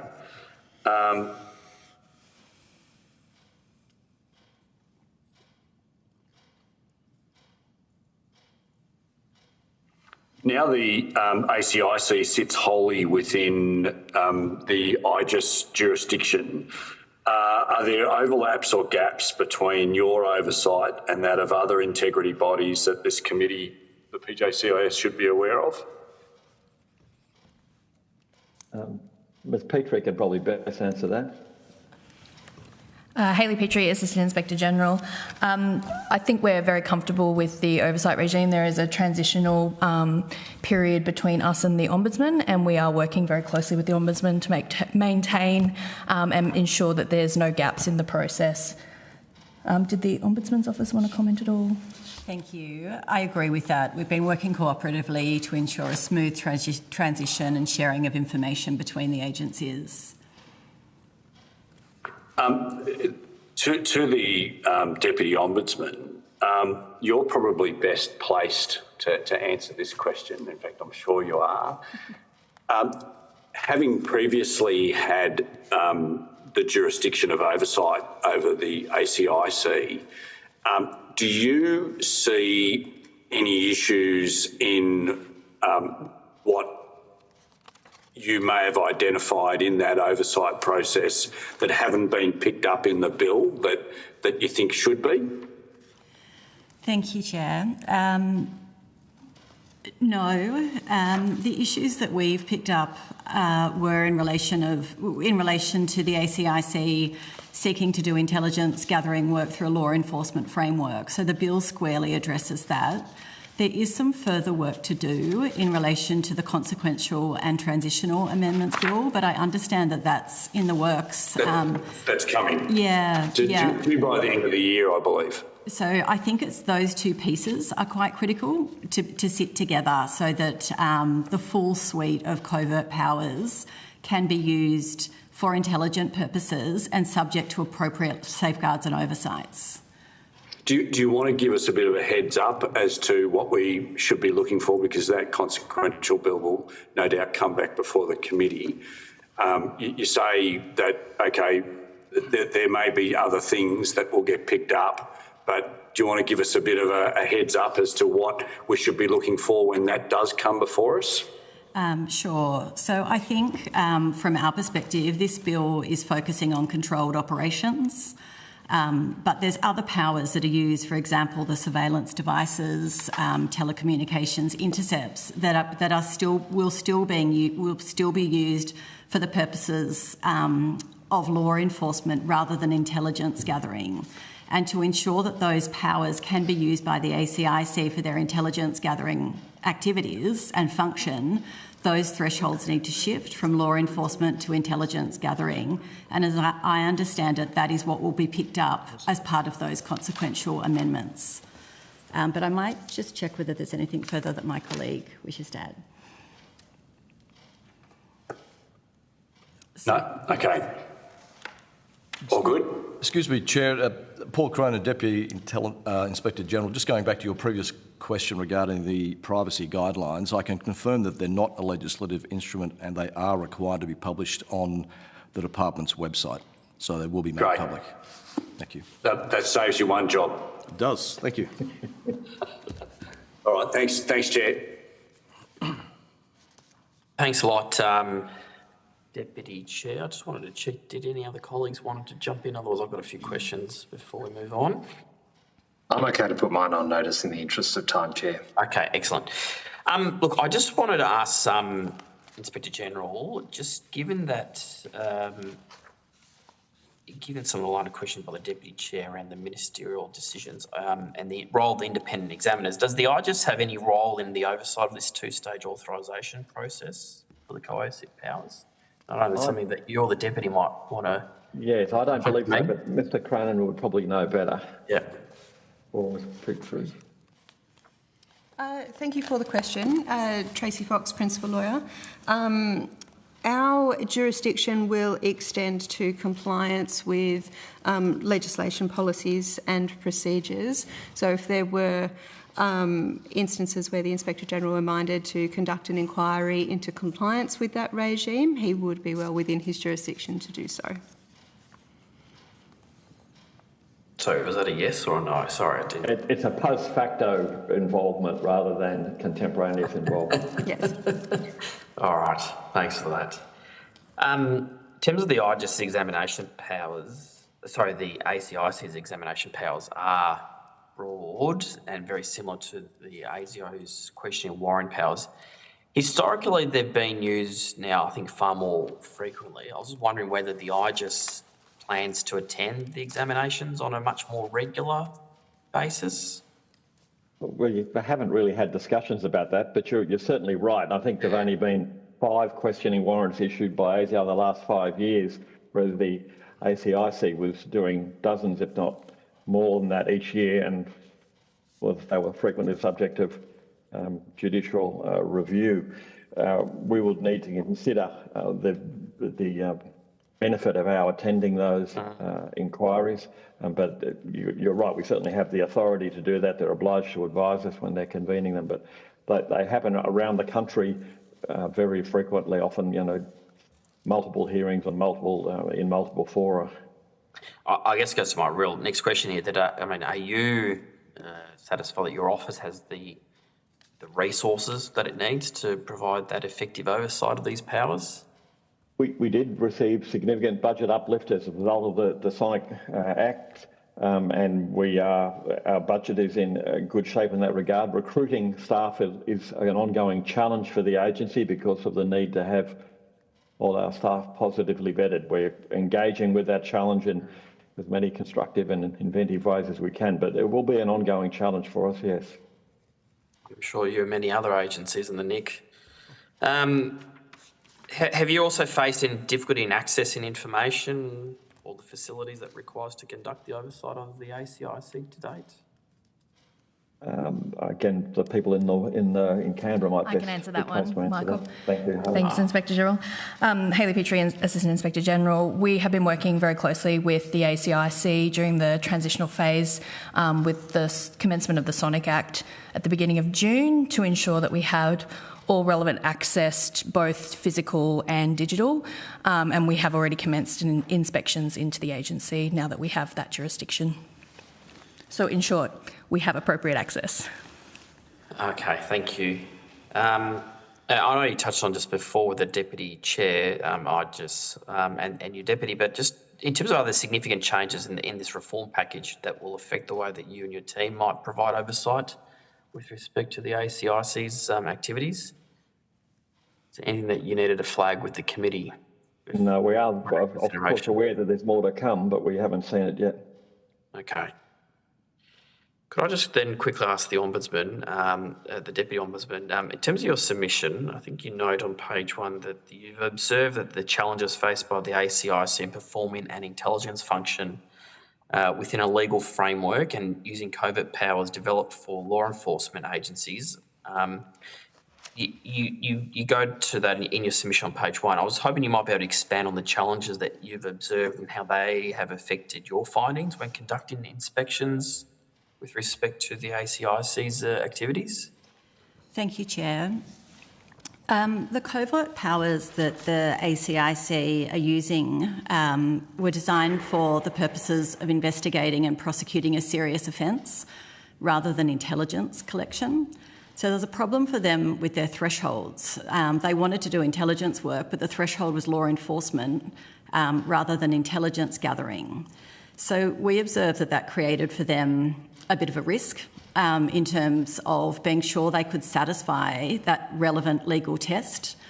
The position that we took following the inspection was to make some recommendations to them in relation to how they authorise the use of those powers, their governance framework, policies and procedures, as well as training for staff.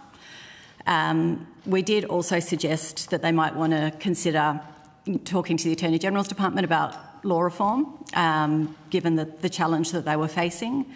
And we have observed progress of the ACIC towards the implementation of the recommendations we made. But this bill is very much solves that problem for them, certainly in relation to controlled operations, because it changes the threshold to intelligence collection. So the legislation means that they will be using their powers in a way that is fit for the purpose that they're seeking. So then to what extent have you been working with the IGES to ensure that they are fully apprised of the issues that your office has identified in past oversight of the ACIC? Yeah, very closely. So in the lead up to the transition, we've held workshops and regular meetings and engagement. We have the MOU that the Inspector General referred to in his opening statement, and we're continuing that engagement. Of course, we also make our recommendations public, so that they're there for this committee and for the Inspector General. But that is a strong working relationship between the Ombudsman and the IGES. Are there any legislative barriers that prevents your office and the IGES to share information? So yes, but the MOU is structured with those legislative frameworks in mind. So certainly we can cooperate and manage the transition within the limitations of those legislative frameworks that we of course have to bear in mind and take into account. Any of those barriers you flagged with the department in terms of when they've drafted the legislation and maybe help address your ability to share more information, I guess? I think that we are. I think that the information sharing is adequate, but I might pass to my colleague. Yes, we're pretty confident with the information sharing provision that was placed in our Ombudsman Act. That gives us pretty broad discretion in terms of what we provide to the IGES, provided it's for one of their functions. I'd hope so. All right. Look, I'm just going to leave mine there. Can I just thank you today for appearing? If there were any questions that we've asked you to take on notice, could you please provide a response to the Secretariat by Friday, the 14th of August, and we'll send you a copy of today's transcript. Now, we're going to just take a very short break and come back here in 6 minutes, at 11:45 Canberra time, if that helps everyone. And then we'll have the Department of Home Affairs and the Australian Criminal Intelligence Commission appear before the committee. Thanks, everyone. Thank you, Chair. Thank you, members.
Okay. All right. I'd like to now welcome representatives of the Department of Home Affairs and the Australian Criminal Intelligence Commission to give evidence at this public hearing today. And for the Hansard record, could I ask everyone at the table to state your full name and the capacity in which you appear today? And we'll start with the department. Yeah, thanks very much, Senator. It's Andrew Warnes, First Assistant Secretary, Criminal Justice Division in the Department of Home Affairs. Thanks, Chair. Amy Dyad, Assistant Secretary, Law Enforcement Policy Branch, Department of Home Affairs. Excellent. Now, ACIC. Heather Cook, Chief Executive Officer, Australian Criminal Intelligence Commission. Angela Barrett, Deputy Chief Executive Officer, Chief Operating Officer, Australian Criminal Intelligence Commission. Adam Meyer, Deputy Chief Executive Officer, Intelligence, Australian Criminal Intelligence Commission. Nicole Mayo, Chief Counsel, Australian Criminal Intelligence Commission. Thank you very much. Now, although the committee does not require you to give evidence under oath, I should advise this hearing is a legal proceeding of the Parliament and therefore has the same standing as the respective houses. Given a false or misleading information or evidence, I should say, is a serious matter and may be regarded as a contempt of the Parliament. The evidence given today will be recorded by Hansard and attracts parliamentary privilege. Now, did either the department or Ms Cook have an opening statement? Chair, I'd like to make an opening statement if the committee would permit me. Thank you very much. Okay. Thank you again for the opportunity to provide these opening remarks. The ACIC reform package is an essential step in modernising and strengthening Australia's response to serious and organised crime. It repositions the ACIC with the intelligence functions and powers it requires to deliver its role as Australia's national criminal intelligence agency. For the ACIC, this package is not about expanding our remit. It's about ensuring our functions, powers, safeguards and information sharing arrangements enable us to effectively fulfil our role to support Australia's collective efforts to combat serious and organised crime. Serious and organised crime is an enduring and pervasive national security threat that endangers our communities, erodes our economy, undermines the integrity of our borders and institutions.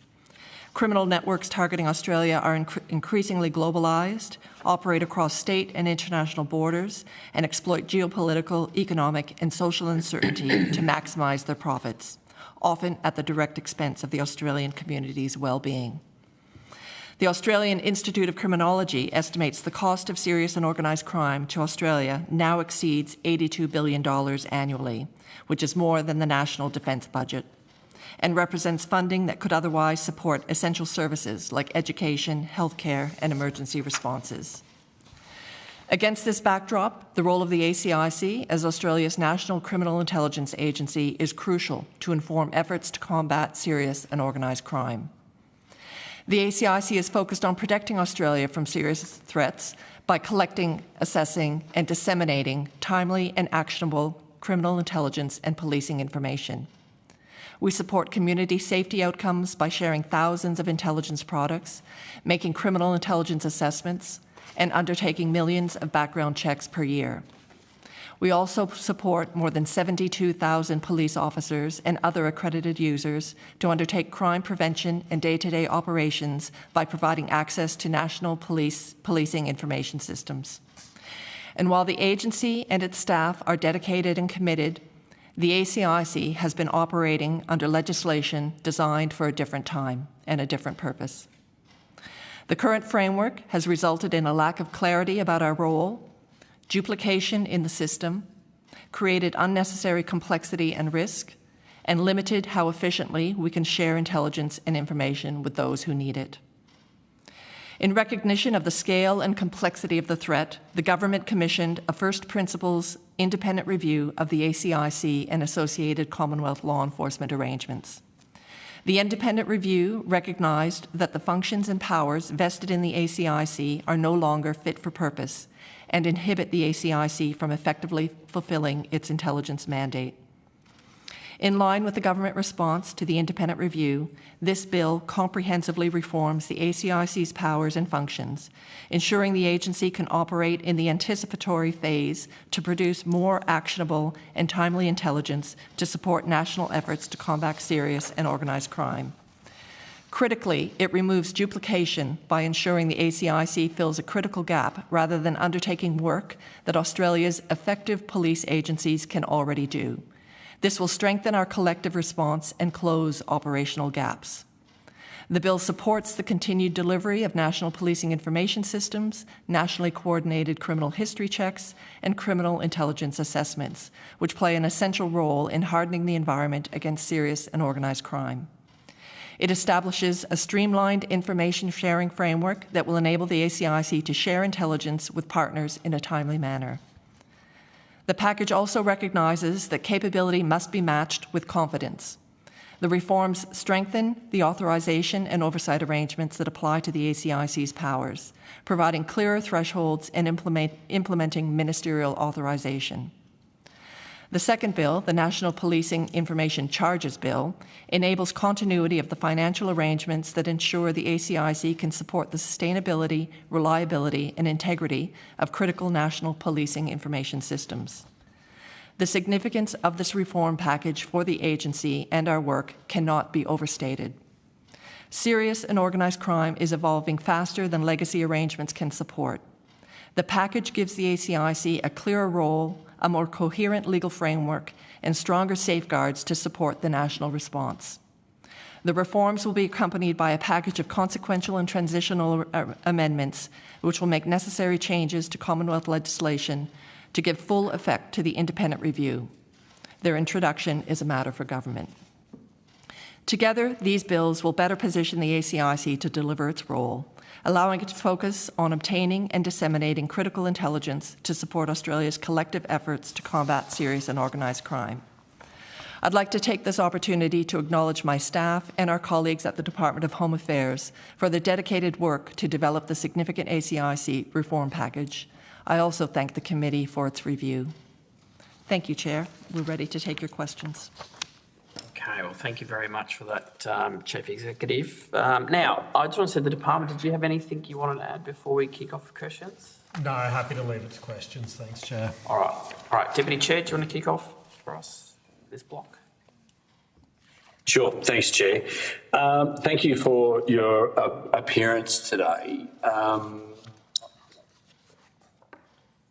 Ms. Cook, so the whole purpose behind these reforms are to realign the ACIC into a criminal intelligence agency as opposed to a law enforcement agency, correct? That's correct. You may have heard, or you may have been in transit, I don't know, but you may have heard some or read some concerns raised by the Law Council of Australia with the people who are called to give evidence before the ACIC under compulsion. Law Council are concerned that that evidence that they give effectively abrogates their right to self-incrimination. That evidence can be used in a later criminal proceedings against themselves. I'm just wondering how those two go together. We're talking about empowering the ACIC to be a criminal intelligence organisation, and yet there's no protection against self-incrimination for evidence that's given under compulsion. How does that work? Do you want me to... Yeah, I might just allow the department to speak about that initially, and I can follow up if we need to explain sort of operationally what the impact would be if we didn't have that facility. Yeah, thanks. Thanks, Mr. Wallace. And I did, the Law Council submission only dropped on Friday, but we have had an opportunity to review bits of it, and we did catch bits of their evidence this morning before we had to come up to Parliament. I think I'd say in the first instance, it's really important to remember there is a full use immunity. That is what provides the fundamental protection against using the information that is compelled against people, whether they are pre-charge or post-charge. You have that full use immunity from using that in the prosecution. what the Law Council, I think, was mostly focused on is the derivative use of that material and using the derivation of that against the person who gave that evidence in a proceeding. The department's view is that a derivative use immunity in the kind of form that's been suggested would really undermine the overarching intent of the independent review to position the ACIC to produce actionable and targeted intelligence that is responsive to law enforcement agencies' needs and to support partners to achieve operational outcomes. Prohibiting the use of derivative material would undermine the practical effect of what they do. What we're talking about here is getting compelled material and then providing it to other agencies to action, or the ACIC to produce further intelligence, and that is the derivative material. They will need to use that. Such an immunity, if you had it, would we think mean that partner agencies are much more unlikely or reluctant to obtain derivative material from ACIC compelled material on any risk of this immunity? And we know that because of the previous experience of ACIC. So in its former capacity as the National Crime Authority, there was a derivative use immunity, and it was removed for exactly these reasons in 2001 because it wasn't workable. I'd also say that... Can I just stop you there? I'm not going to speak for anybody else on the committee, but I'm not challenging the ability to be able to use evidence that is provided by way of the coercive powers against others, but where that evidence that's provided under compulsion could then be used against that person themselves, perhaps with the exception of perjury, it goes fundamentally against our criminal justice system. I understand that point, and there's been High Court cases looking at this, and when it's post-charge or a charge is imminent, it is derivative use material is also prevented unless it's in the interests of justice under a court order under clause 121. So there is that protection there. Where it's pre-charge, where there's no charge imminent and the ACIC is bringing someone in for questioning, there's no charge proposed by law enforcement, but the ACIC, let's say, for example, believes they're part of a criminal network and can provide information on that network, then if later on, we could be talking 2 years down the track, 5 years down the track, that information and that person then has committed offences and what was got out of that compelled statement can help with the investigation and prosecution. This has been litigated and it's been said that that can be done. Ms. Dye, do you want to add? I think the core point, Deputy Chair, is if you imposed a derivative use immunity for the person who might be giving evidence, you might actually create a perverse incentive for people to want to be examined, because effectively they might then be conviction proof for crimes that are much later down the track, found through extra material that law enforcement derive from particular bits of their evidence, potentially years later for crimes that haven't yet been committed or were committed in the past. That a full derivative use immunity actually might become quite problematic. And as Mr Warren said, in its former capacity, the ACIC had a derivative use immunity and it was removed in 2001 for some of these reasons. There is protections across compelled material. Where the examiner is concerned about a person's fair trial or safety, they are required to make a direction at the end of the examination restricting where that information can go, including to potentially law enforcement partners.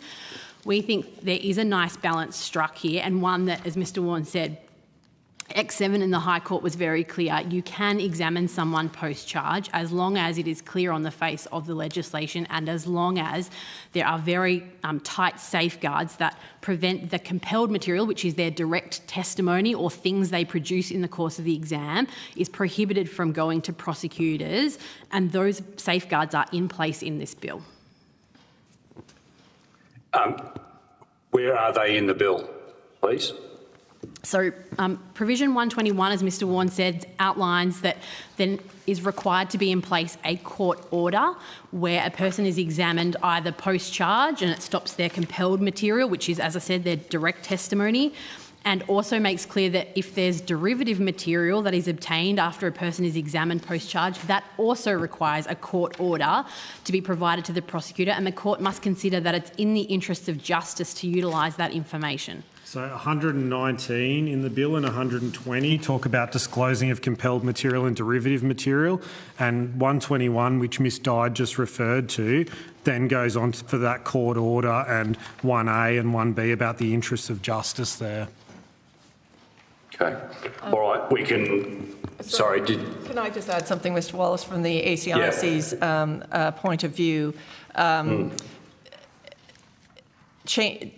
Altering the way this operates, and as the department has indicated, there was a deliberate decision taken back in 2001, I believe it was, to actually, remove the derivative use immunity.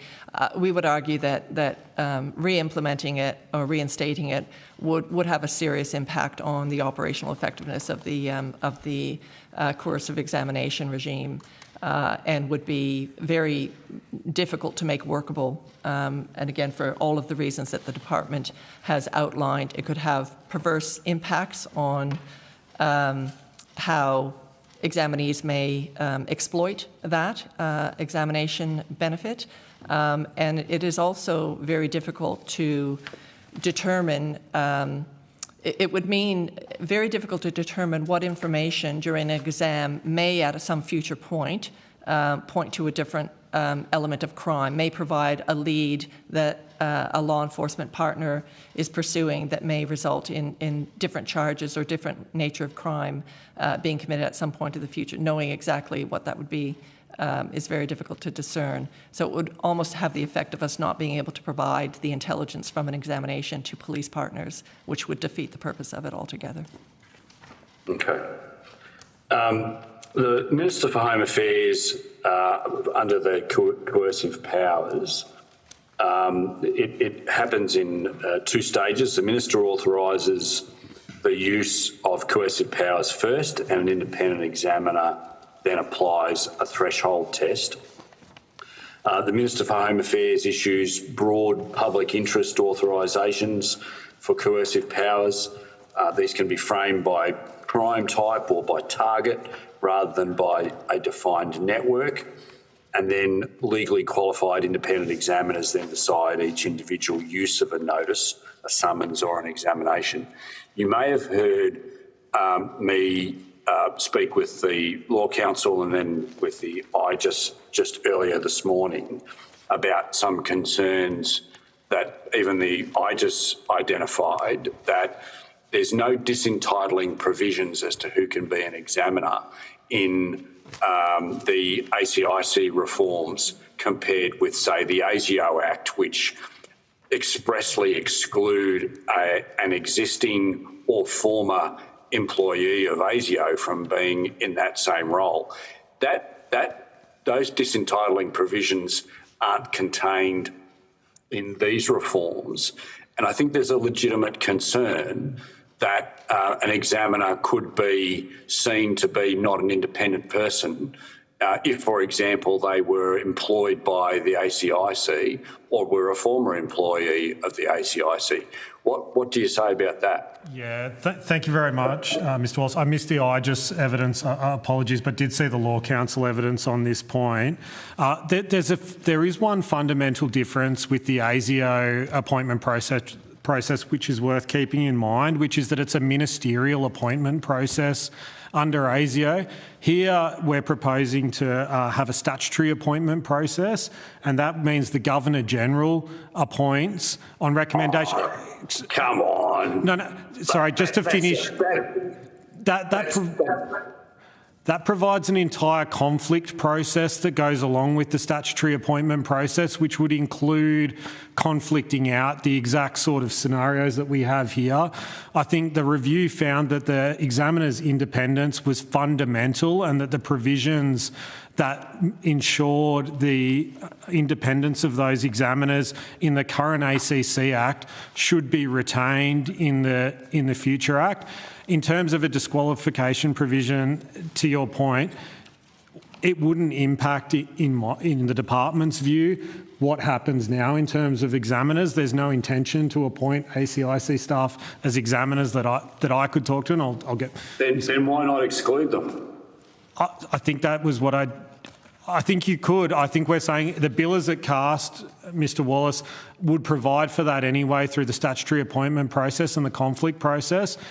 If there was an additional safeguard to exclude them expressly, I don't think that would be an issue. But I'll pass to Ms Cook if there's anything else to add on. Well, listen, I think it's going to be a matter probably for government with how they view what presents a conflict of interest or doesn't present a conflict of interest. I wouldn't think that there aren't other examples in other sorts of similar appointments that don't involve individuals that have previously worked as prosecutors or part of DPP arrangements, performing different types of judicial roles or oversight or presiding roles. Again, I think provided conflict of interest can be resolved and the independence of the examiners and the way they operate under law is very clear. I don't think there should be a blanket exclusion, but I think all considerations about who would make an appropriate appointment need to be factored in. But I don't know that exclusions would necessarily serve a purpose. Why is that? Why don't you think that that there shouldn't be express disentitling provisions, which mean that if you've held a certain position, then you shouldn't be in that position of being an examiner? Well, my point would simply be that if in the conflict of interest process, if the matter can't be resolved to the satisfaction of the of the decision-making process, then they should be excluded. But I can't. But if the ACIC, well, let me put it this way: who appoints the examiner? The Governor General. No. Okay. Who determines who should be the examiner on a particular matter? The agency, the operational parts of our business work with the examiners to. CEO, right? Yeah. So you appoint the examiner. The examiner, I'm assuming we would all be of the same view that the examiner should be acting independently. Yes, absolutely. So not to cast aspersions on your character or your independence, but let's say a future person who wanted to get a particular outcome within this particular examination might appoint someone who's that for all other intents and purposes, they meet the threshold. They're a lawyer of 5 years standing, yada, yada, yada, but they also happen to be a current employee of the ACIC. If there's no express provisions in the Act which says you can't do that, then a future CEO could appoint that person. Yeah. Sorry, just on this one, I think we need to think about the broader framework for appointments across government. So if a person was a current staff member and they went through a process and were appointed by the Governor-General as an examiner, they would no longer be an employee of the ACIC. They would be an independent statutory office holder in the examiner role. So they will have left their role because my understanding, unless it's changed, is under the Rem Tribunal Act, they would not be able to be in a full-time office holder role, being the examiner role, and be paid as an employee. That would be a conflict of interest. So I guess what we're saying is somebody could move roles under the various legislative frameworks that govern this, including the Rem Tribunal Act, but it wouldn't be that they are an employee and an examiner at the same time. But they could be a former employee, which, if you look at the ASIO Act, expressly excludes that. Yes.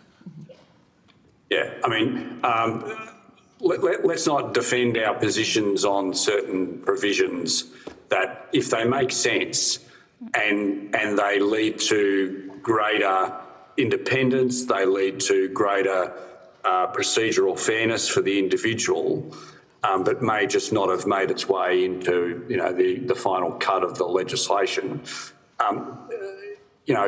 Surely you guys would have to concede that these would be reasonable amendments for the committee to look at suggesting. Mr. Wallace, I think that's what I said in my evidence. We'd be happy to consider them and look at them. I couldn't see it would fundamentally break anything in the appointment process. No.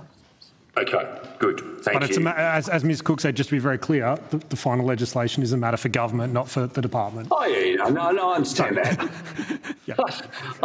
I understand that. I thought it was interesting, and I agree with you on that. It's worthwhile putting on the record that the department insists that minors must remain examinable under coercive powers, subject to internal safeguards.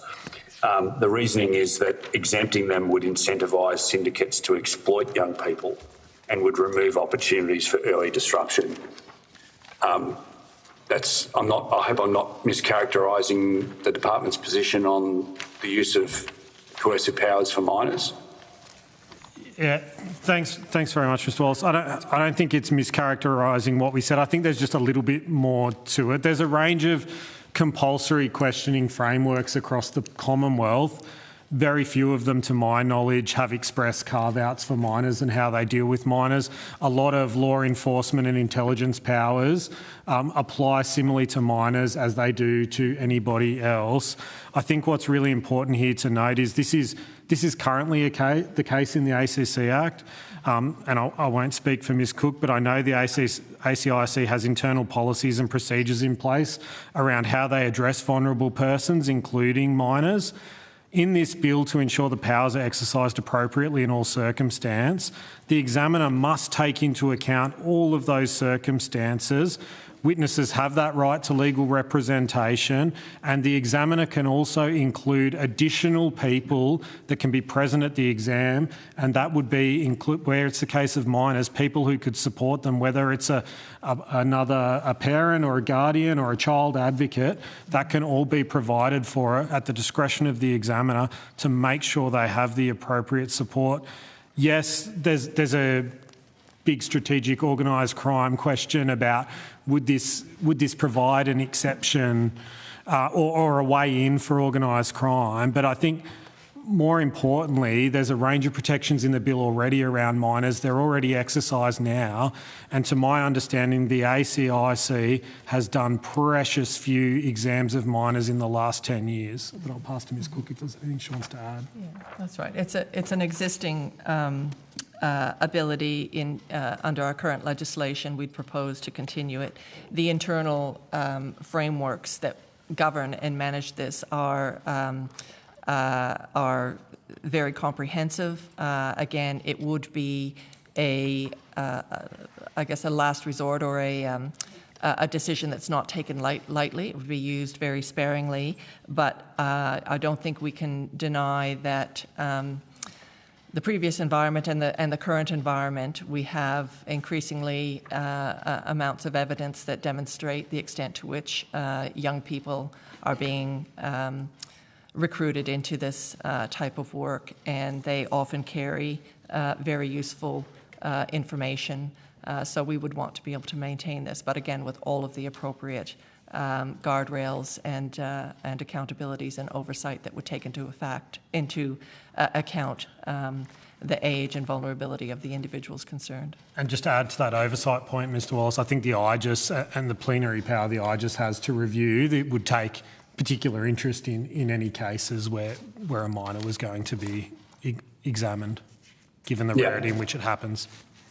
Ms Cook, could I just get you to clarify my understanding that the coercive powers for juveniles under your jurisdiction is the equivalent or roughly equivalent of the ASIO compulsory questioning warrants for juveniles? In terms of the... Do you mean in terms of how our internal mechanisms for managing, or? Well, not so much that, but just that we're comparing up what we're talking about here with the coercive powers to question under 18s is the equivalent of a ASIO compulsory questioning warrant? Yes. Just so I've got it clear in my own head. Yes, I think it would be the closest equivalent, yes. Okay. You may have heard some evidence earlier this morning about legal representation. It's probably a question to Home Affairs. The issue of prejudice for legal representatives being excluded from the compulsory process, the coercive processes. There was some back and forth between, or differences of opinion between the IGIS and the Law Council on whether the term prejudice should be expanded upon, whether it should be greater legislative detail put in to the Act or the bill as to when that prejudice might be activated. Home Affairs, what's your view on it? Yeah, thanks very much, Mr. Wallace. I did hear that evidence as well, and I think it's really important to note this is an incredibly high bar, and the conversation that I was hearing about whether someone robustly represents someone or not, that is just not going to meet the bar or test that's in the legislation. I think the explanatory memorandum is really clear about what a high bar it is. But there was also the kind of conversation around whether it was any legal practitioner that would be excluded or whether there was particular legal practitioners. And I just want to take you to the words of section 71(2), which are really important here, which say an examiner may determine that a particular legal practitioner may not be present at an examination if the examiner reasonably believes that the legal practitioner's attendance may prejudice the ACIC's ability to obtain intelligence relevant to serious and organised crime. So that word particular is really important. It's about their association and the fact that that association may then prejudice that ability. And the example that I think of when we're talking about this is that there's a representative who not only represents the person that the ACO has brought in, but the network of people that the ACIC may be investigating. It is not appropriate probably, and it may well prejudice ACIC's intelligence to have that lawyer. That does not mean there is no legal representation. Other legal representation can be sought, and that was, I think, a little bit of confusion in the earlier discussion as well, because in 71(6) it's really clear that other legal representation is not prevented, and it says to avoid doubt this section does not prevent a legal practitioner who is not subject to a determination, the prejudicial one, from representing a witness and being present at the examination. So this absolutely preserves the ability and the right that people have to have legal representation. Yeah, good. I really appreciate that clarification. Thank you. Bear with me 2 seconds, please.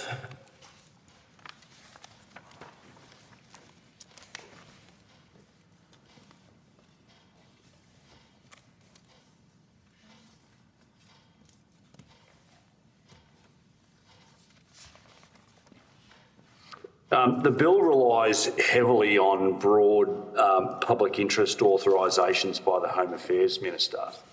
What concrete criteria beyond general seriousness of crime will constrain the Minister in practice when authorising coercive powers by wide crime themes rather than defined networks? Yeah, thank you very much for that question. And while you're looking for that, can you also, would you mind giving us the committee a rundown on why, this is going back to my earlier question about the two-stage, the double lock process, why Home Affairs Minister and not the Attorney General? Yeah, I might take that question first and then come back to the next one. So don't let me forget. Don't let me forget it. There's a really good reason for that. So when the independent review made a recommendation that it be the Attorney General in the double lock process, it's really important to remember that the ACIC was situated in the Attorney General's portfolio, and we've since had a machinery of government change that situates it in the Home Affairs portfolio under the Home Affairs Minister. the nature of this authorisation is very different to the exercise of coercive powers, and you will see in the rest of the bill when we're talking about search warrants or intelligence operations, we are talking about the Attorney-General, who has the appropriate role as the first law officer to exercise those functions, and the Attorney-General is the one that the bill says does all of that. Here, this is under, if you think about the previous regime under the ACC Act, the board made a strategic determination about what serious and organised crime was important to be targeting. That's the sort of role that the minister is playing here in the public interest test. They are making that determination about the types of things that then have a completely separate threshold for the exercise of those coercive powers. So if you look at 41.3, it's really clear about, without limiting the matters the minister may take into account in deciding the public interest, and then it lists, and I won't read them all out to you, but it lists a range of criteria about economic and social harm, the importance of the intelligence, the nature of the offending, and all of those types of things that then flesh out. And that's why the minister, sitting across a portfolio that has ASIO, the AFP, ACIC, is the appropriate minister to look across the serious and organised crime threat environment and make that determination about where those coercive powers should be targeted, remembering he's not making a determination about the use of those coercive powers. That's for the examiner, as we just discussed, or for the Attorney-General, etc. Okay, thank you. And sorry, I know we're jumping back, but to my other question. Just repeat. Sorry, could you just repeat? So about the public interest authorisations, what concrete criteria beyond general seriousness of crime would constrain the minister in practice when authorising coercive powers by wide crime themes rather than defined networks? And I think I've in part answered that probably by looking at the 41.3 and some of the criteria that are in that, and that set out all of those different criteria that help guide that. I think it's really important that these determinations have been some of the previous determinations are probably some of the most litigated parts of the ACIC. They've been challenged repeatedly, and this public interest test exists now under the existing legislation and was upheld as recently, I think, as 2025 in Purcell. So we've been very careful in crafting these. We know we're talking about a very litigious group, and they will attack both the authorisations and the exercise of the coercive powers, and we've sought careful advice to make sure that they're crafted in a way that will resist challenge to the extent we can. And so there's been some very serious consideration given to how they are framed, and I think the independent review noted the importance of doing that. I think, Chair, Deputy Chair, just to your point on specificity, those instruments will still have to identify serious and organised crime as defined in the Act, which means you actually have to identify the federal crime with a level of specificity that the ACIC can sufficiently identifiable to give authority for that exercise. So whilst we're talking about broad thematic determinations, within that instrument you are still listing the very specific offences that fall within that categorisation. Okay. Why has the government chosen bulk 6 monthly warrant reporting instead of per warrant reporting to the Attorney-General, given some covert warrants may not be scrutinised for up to a year after issue and execution? Yeah, thanks very much. Bulk reporting provides for efficiency, but I think it's really to note that when you have something that happens that is contrary to those warrants, there's immediate reporting requirements in the legislation. So where it's identified that something has gone awry or the ACIC hasn't complied with the terms of the warrant, that has to be reported. I think the term is as soon as practicable to both the Attorney-General and the IGIS as the oversight body. So those scenarios that you would be most worried about, I think, are captured under that reporting process that happens immediately. And then for the rest of the warrants, those are given from time to the IGIS. You've got to remember we're talking about a body that is oversighting the entirety of the NIC community, and what the bill tries to do is elevate the most serious things to go to the IGIS as soon as practicable, and then the rest of the stuff provide them availability to review as they are able to. And I think it's worth pointing out we consulted the IGES heavily in the framing of these provisions to try and make sure we'd got that balance right. Okay. Stop me if you want me to stop, Chair, but I've got plenty more questions to go. Well, you can keep going. I've got some questions myself as well. So I'm just mindful we've got about half an hour to go. Yep. So you're happy if I keep going? Sure, and then I'll wrap up. Well, you just pull me up whenever you want to pull me up. Okay. What safeguards, if any, would prevent the ACIC's anticipatory intelligence collection powers from being used extensively against non-criminal actors who never come to be linked to serious and organised crime, and how will mission creep be measured and reported? Thanks for the question, Senator. I think. Sorry, Mr. Wallace. Sorry, Mr. Wallace. I work for a living. Yeah, I corrected myself quickly. So there's a range of safeguards, and it really goes to the thresholds of the individual powers and how they need to be exercised. And each of those powers has a range of thresholds that require them to be reasonably suspect that things would assist the ACIC to obtain intelligence when we're talking about notices, examinations that we just spoke about. You have to reasonably suspect that in relation to each authorisation which the exam relates, the person has the evidence.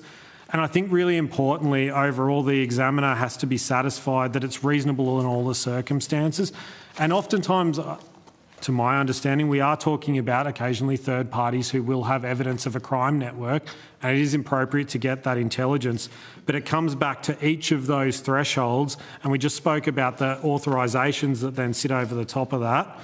For controlled intelligence operations, it's got to be much more closely linked to assist in performing its intelligence function and justify unlawful conduct to be limited to as much as possible, including protections about no death, no sexual offences, so third parties are protected through a range of mechanisms. Is there anything else I think I'd probably just go to the definition of serious and organised crime that's in the Act, Deputy Chair, which is two or more people, substantial planning, sophisticated methods and techniques. And yes, as Mr Warnes alluded to, there will be instances where the ACIC thinks that a non-criminal actor will importantly have relevant information to that definition, but I think you wouldn't necessarily want to exclude the ability of witnesses to be called who then derive all of the information protections and a notice of non-disclosure from providing that information. In fact, there are occasions where those individuals quite willingly want to give that information. And you also might want to... If the evidence that that person gave was evidence of a criminal offence that they may have committed, but that it didn't satisfy the definition of serious crime, an organised crime, then the examiner can make a declaration at the end of that proceeding, correct me if I'm wrong, that material, that evidence can't be used in evidence against that person. Is that correct? And there'd be the full use immunity against that, using that against the prosecution of that person anyway. So the use immunity kicks in to prevent that happening. Okay.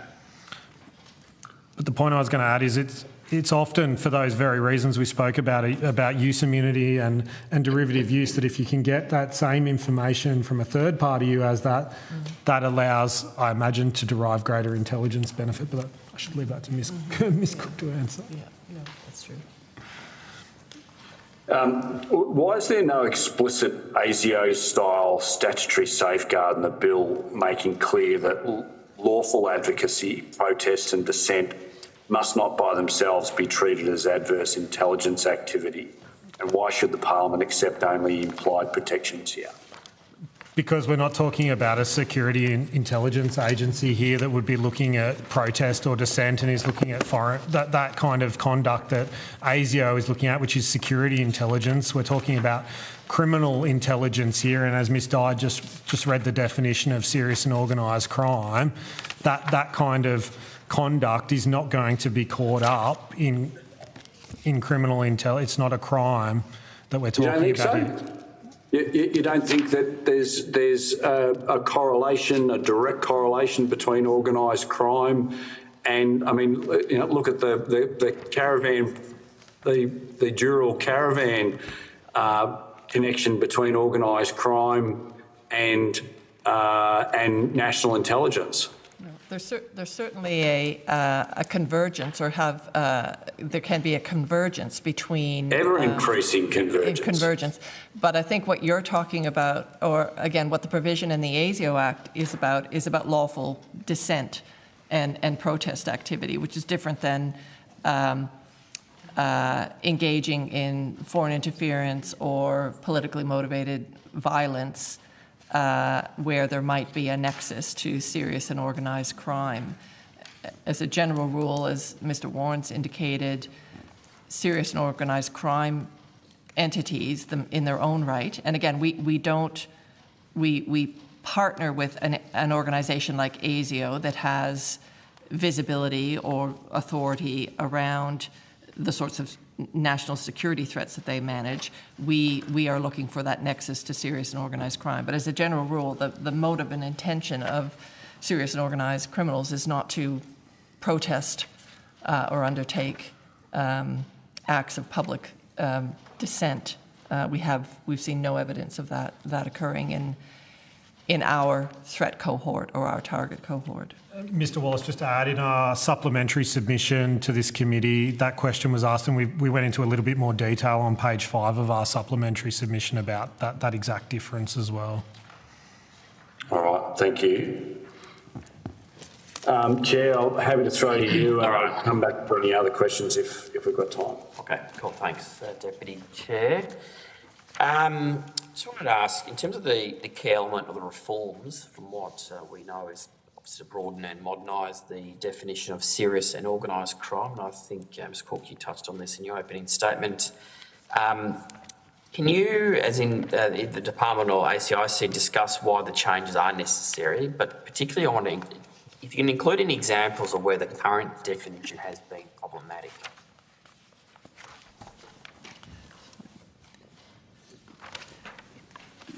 In terms of the definition, well, I think it's more about the direct linkages to offences, but I might allow the department to talk just about the landing of the actual definition. I can talk in some detail about how the overall operating use of our legislation or current legislation has not been effective.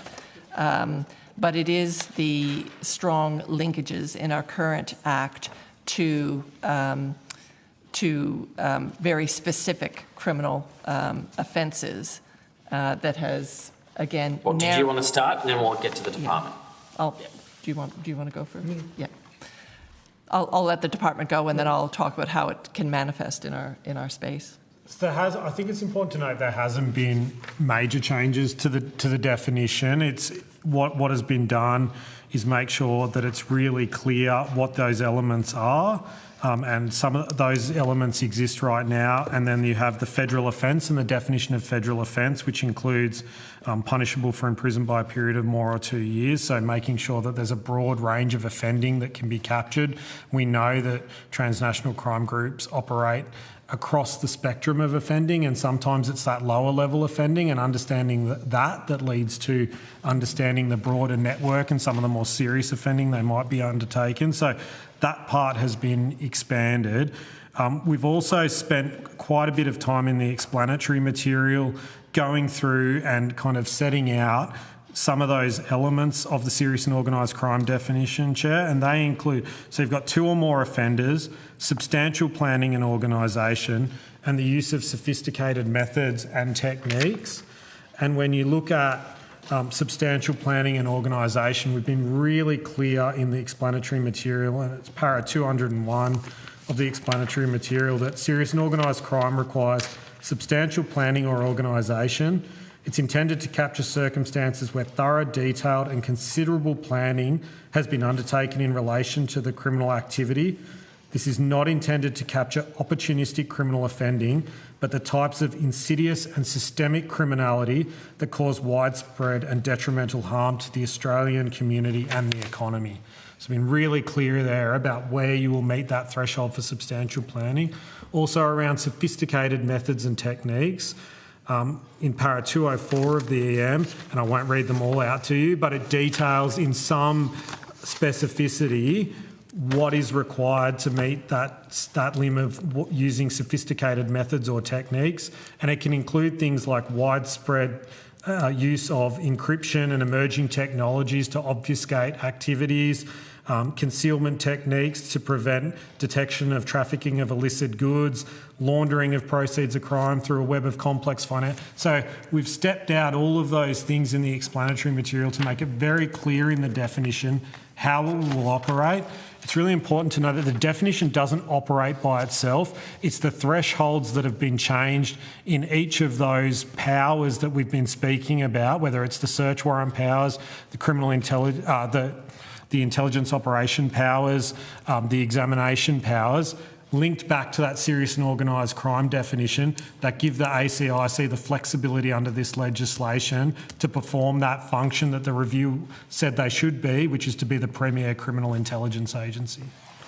I'm not sure if Mr. Warren's mentioned this, but I think fundamentally the new definition supports us to operate in that anticipatory and discovery phase of intelligence investigations, and removes the existing constraints that require the ACIC to operate under authorities with evidentiary thresholds or thresholds that are more akin to law enforcement. So I think that is a very fundamental change, because it allows us to look at matters that may have occurred in the past or may occur in the present, or in future circumstances involving all of those criteria that Mr. Warren's just highlighted. And that sort of threshold and that sort of that ability to operate in that anticipatory and discovery phase is what is unique and important for an intelligence agency. Working at the evidentiary level simply has us overlapping and duplicating what law enforcement the thresholds that law enforcement require to access their powers, and it doesn't actually allow us to provide those unique upstream insights that are going to be so critical to fighting serious and organised crime in the future. Just on another matter, in terms of the insulin, I mean, from my understanding, the insulin was previously expressed 3 years imprisonment is too low, a threshold to limit the powers in this bill, recommending that I think such powers should only be available for offences with a maximum penalty of 5 years or more. From how I read the bill, it says it should have powers for any crime that are 2 years or more. Am I right in reading that? Yes, that's correct, Chair, but I think, as I mentioned before, it's really important to understand that it's lower level offending that will often start the identification of a network. The other thing that's really important is this definition doesn't operate in isolation to allow a coercive power to be used. It's the rest of the thresholds across the legislation in combination with this definition. So you shouldn't look at the 2-year imprisonment threshold and say that's the only safeguard. There's a range of safeguards across the exercise of every coercive power that steps through more detail about how that particular power should be used. And they were some of the offences that I think you may have discussed earlier with the Deputy Chief. Yeah, and I went through some of those in brief detail. Yeah, that's fine. We won't go over that. In terms of the coercive powers, I just want to ask just this question around, so the bill restricts the sharing, or how does the bill, I guess, restrict the sharing of information with other organisations or agencies? And do these restrictions extend to how the other organisations can then use the ACIC information?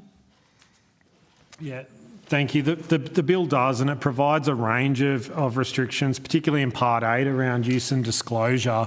But the one thing I want to say from the outset on use and disclosure is that one of the key findings of the review was that ACIC wasn't able to share the intelligence it had in a timely and effective way at the moment, due predominantly through the complex, layered use and disclosure provisions that exist in the current Act. So What we've attempted to do through the use and disclosure provisions in Part 8 is provide really clear frameworks for the sharing of that information.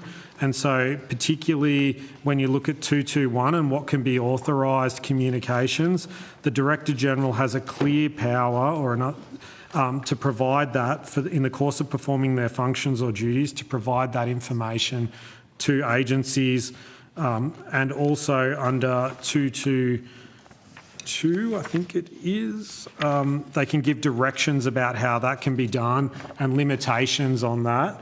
The compelled material has a range of other protections in Part 3, and I might just go to Ms Dyde to talk through a couple of those. Yeah, thanks, Chair. So, as Mr Warren said, Part 8 itself, which is the disclosure of information, provides a number of safeguards. So, one, those communications need to comply with any directions that might be issued by the Director-General or, in fact, the Minister.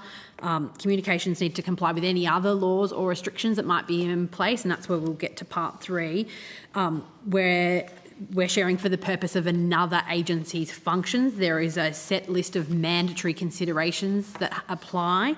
And then, of course, you have offences for the unauthorised communication. I think you asked specifically about protections for that coercive examination material. Those are picked up in Part 3 of Div 5. And we talked about them earlier with the Deputy Chair, which is where an examiner is required to make a non-disclosure direction at the end of an examination, and particularly where that relates to your fair trial or your safety. And they need to ring-fence that information appropriately and put safeguards on who it can be disclosed to and for what purpose. And then again, if you are a post-charge examinee, there are a further set of conditions which restrict your information from being provided to prosecutors without a court order. All of those safeguards sit together in combination. Look, and I asked because the Law Council earlier recommended that the subsidiary users of derivative use information should be subject to disclosure, login and reporting requirements. And I wanted to ask, would you support requirements where users of ACIC coerced information be required to report to the IGES or the courts as relevant? I think it would become incredibly complex to do that. This information is being disclosed lawfully by the ACIC, assuming this bill passed. This information is being disclosed lawfully to the ACIC to further an investigational operation. Then importantly, all of those agencies that we're talking about here have their own oversight mechanisms, have their own information use and disclosure provisions, and they fall under those.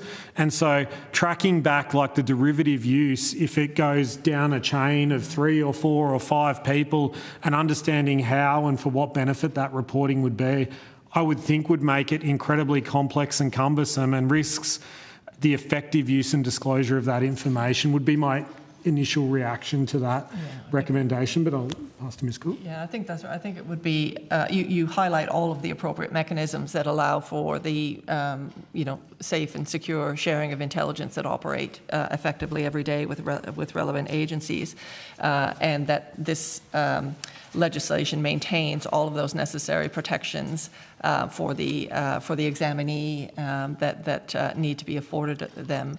But yeah, any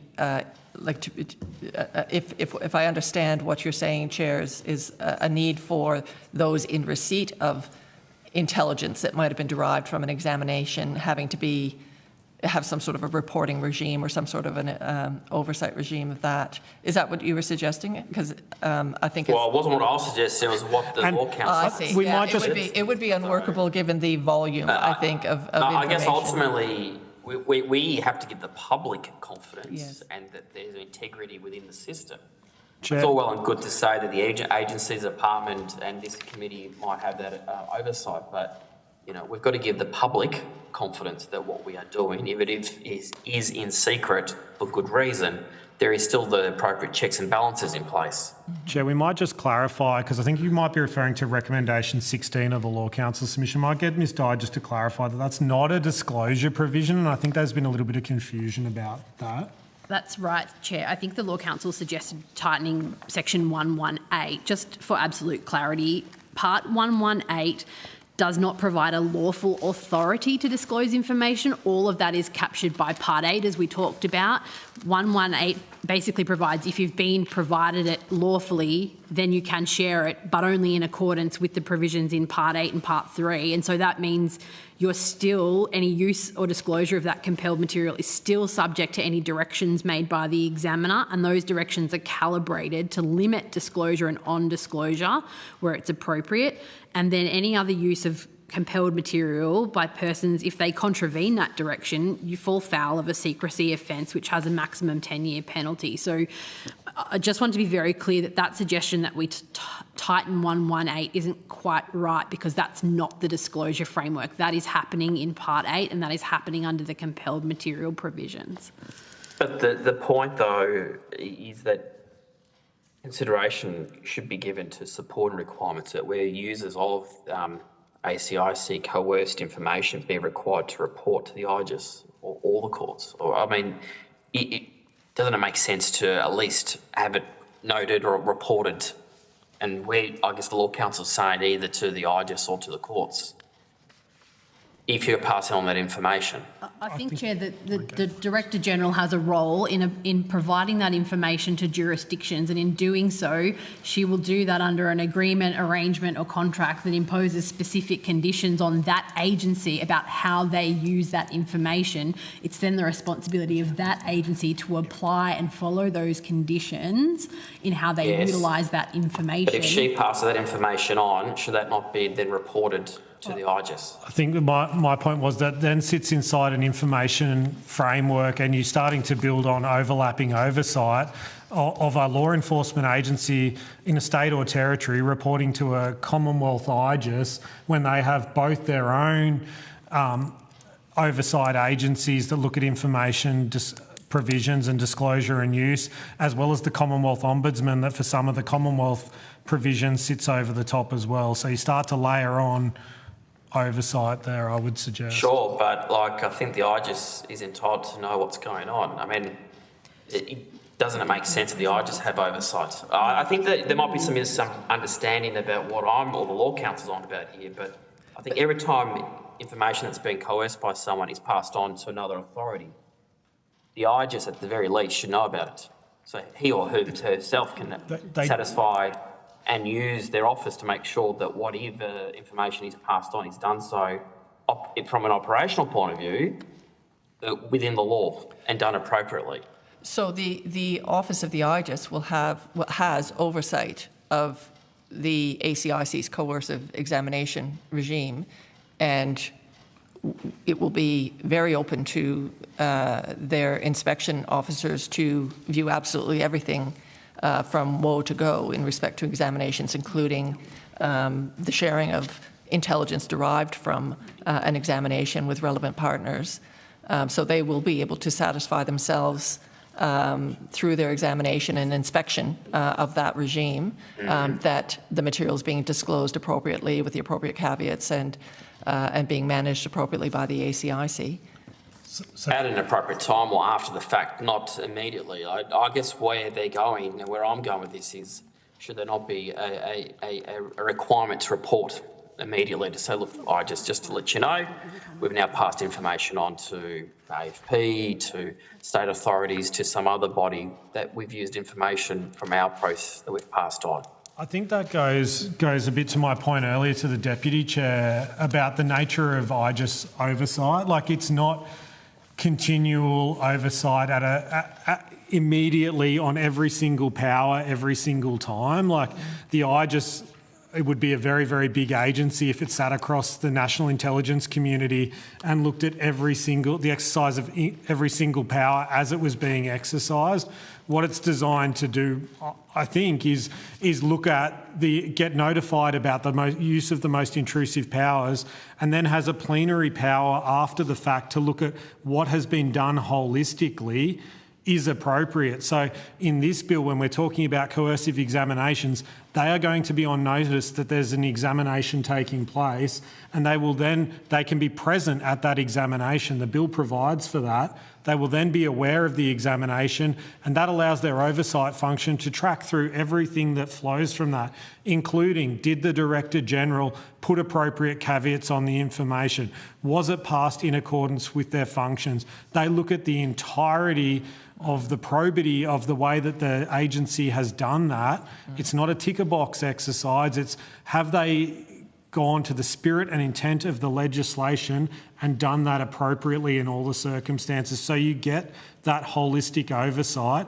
through the initial notification of coercive powers happening and the opportunity to attend the exam, and then they'll be able to follow whole of life what happens during the exam, post-exam, and the provision by the ACIC of that material to anyone. The bill allows for all of that. And will they know that information's been passed on? They will to be other able, agencies? They will be able to see that as part of the inspection because we have a disclosure record of all information that would have been passed and to whom. Some of the evidence that we heard earlier, I mean, from the Inspector Generals, that they obviously they're constrained by resources. They can't come to every examination. So if information in an examination that they're not present in, will they know that you have passed on information to the AFP or other agencies? If they look at that particular exam as part of their inspection regime, yes, they will, but not in the moment. I think it would be very difficult to be... The number of exams that the ACIC conducts is quite high, and the amount of intelligence derived from them varies and could be from none to many individual reports that go to a variety of different partners and agencies depending on the nature of the material. It would be could be quite voluminous. I'm not sure that again, obviously it could be made available in the moment, but I just don't think that it would necessarily be a workable arrangement, but that all of that would be visible to the IGIS and is visible to the IGIS as part of their inspection regime, or the extent to which they want to participate or observe an exam and ask questions about the nature of the material derived from it and what's going to happen from it. But as a matter of course, it would be a lot of reporting at any given time being shared. Well, it might be that it's Cook, but I mean, you've just made the point. You do a lot of these, and I just are very limited in what they can do. And I think it's just only makes sense that as simple as just notifying the IGIS about passing on of information and up to them and how they manage their office and their resources. I think ultimately that's sort of where the Law Council is going with this. Chair, Look, Chair, can I just add one sure. point? I just think it's important to note that this is going to be under the new provision, should they be passed. Like, the fundamental role of the agency is to collect that intelligence and then pass it on and communicate it. It doesn't have a law enforcement function under the proposed bill. It's not an investigative agency, and so it's not deriving that material for its own benefit, so to speak. It is entirely deriving that material to pass on to law enforcement partners to combat, identify, disrupt and prosecute serious and organised crime. Like, it is an intelligence agency under the proposed provisions in the true sense of the name, that its functions in 24A allow it to do that collection, and then its functions in 24B allow it to pass that information on. The coercive powers examination framework, when the review was conducted, states and territories, when they were consulted on the review, said that it was one of the key points of difference that they could get intelligence out of those that was actionable and enabled them to take action in their jurisdictions to combat serious and organised crime. And the review said those coercive powers need to stay, and that intelligence needs to be shared in a more timely and actionable fashion to allow agencies to do that very thing. So I think we're kind of talking about the fundamental premise of the agency here and what it is going to do. Yeah, and I don't think anyone disputes any of that, so on. So I just feel like there's, from an accountability or transparency point of view, I think it's just important that there's enough safeguards there, given how extraordinary these powers are. And I think that's ultimately where the Deputy Chair and some of the submitters, including the Law Council, are going with. Just quickly with the time that we've got left, I just want to ask, in terms of the ACIC's overall operational activities, can you, Ms. Cook, just tell me, just very quickly, I mean, how do you see this changing how you do business as an entity? Well, I think what this will happen, what the review and the government's support for the recommendations and the subsequent legislation that has been developed, what that really does is provides that clarity of role and mandate for the ACIC. It removes the ambiguity that we've been living with for some time now, which sees us straddling two worlds, the world of law enforcement and the world of intelligence, with a piece of legislation that doesn't support one or the other in a very effective and efficient manner. So at its core, what this does is supports clarity of mission and mandate for the organisation. The new bill, as designed, breathes life into that objective by providing the ability for us to use our powers and authorities for intelligence purposes, the clarity about using those powers for intelligence purposes rather than law enforcement purposes. And in doing so, will remove much of the operational and legal risk that we've been managing for some time as well.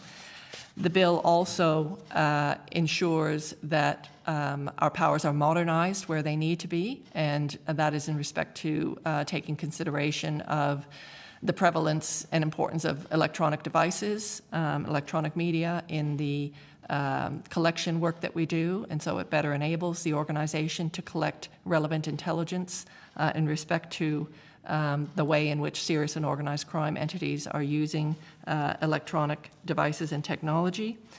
And I think it importantly, again, reduces the complexity of of our disclosure regimes, and that's not just in respect to our coercive examinations.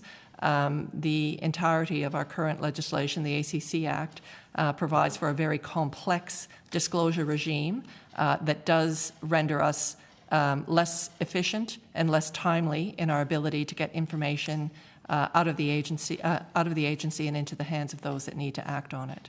So, in my view, it resolves many of the problems that we have been struggling with for some time.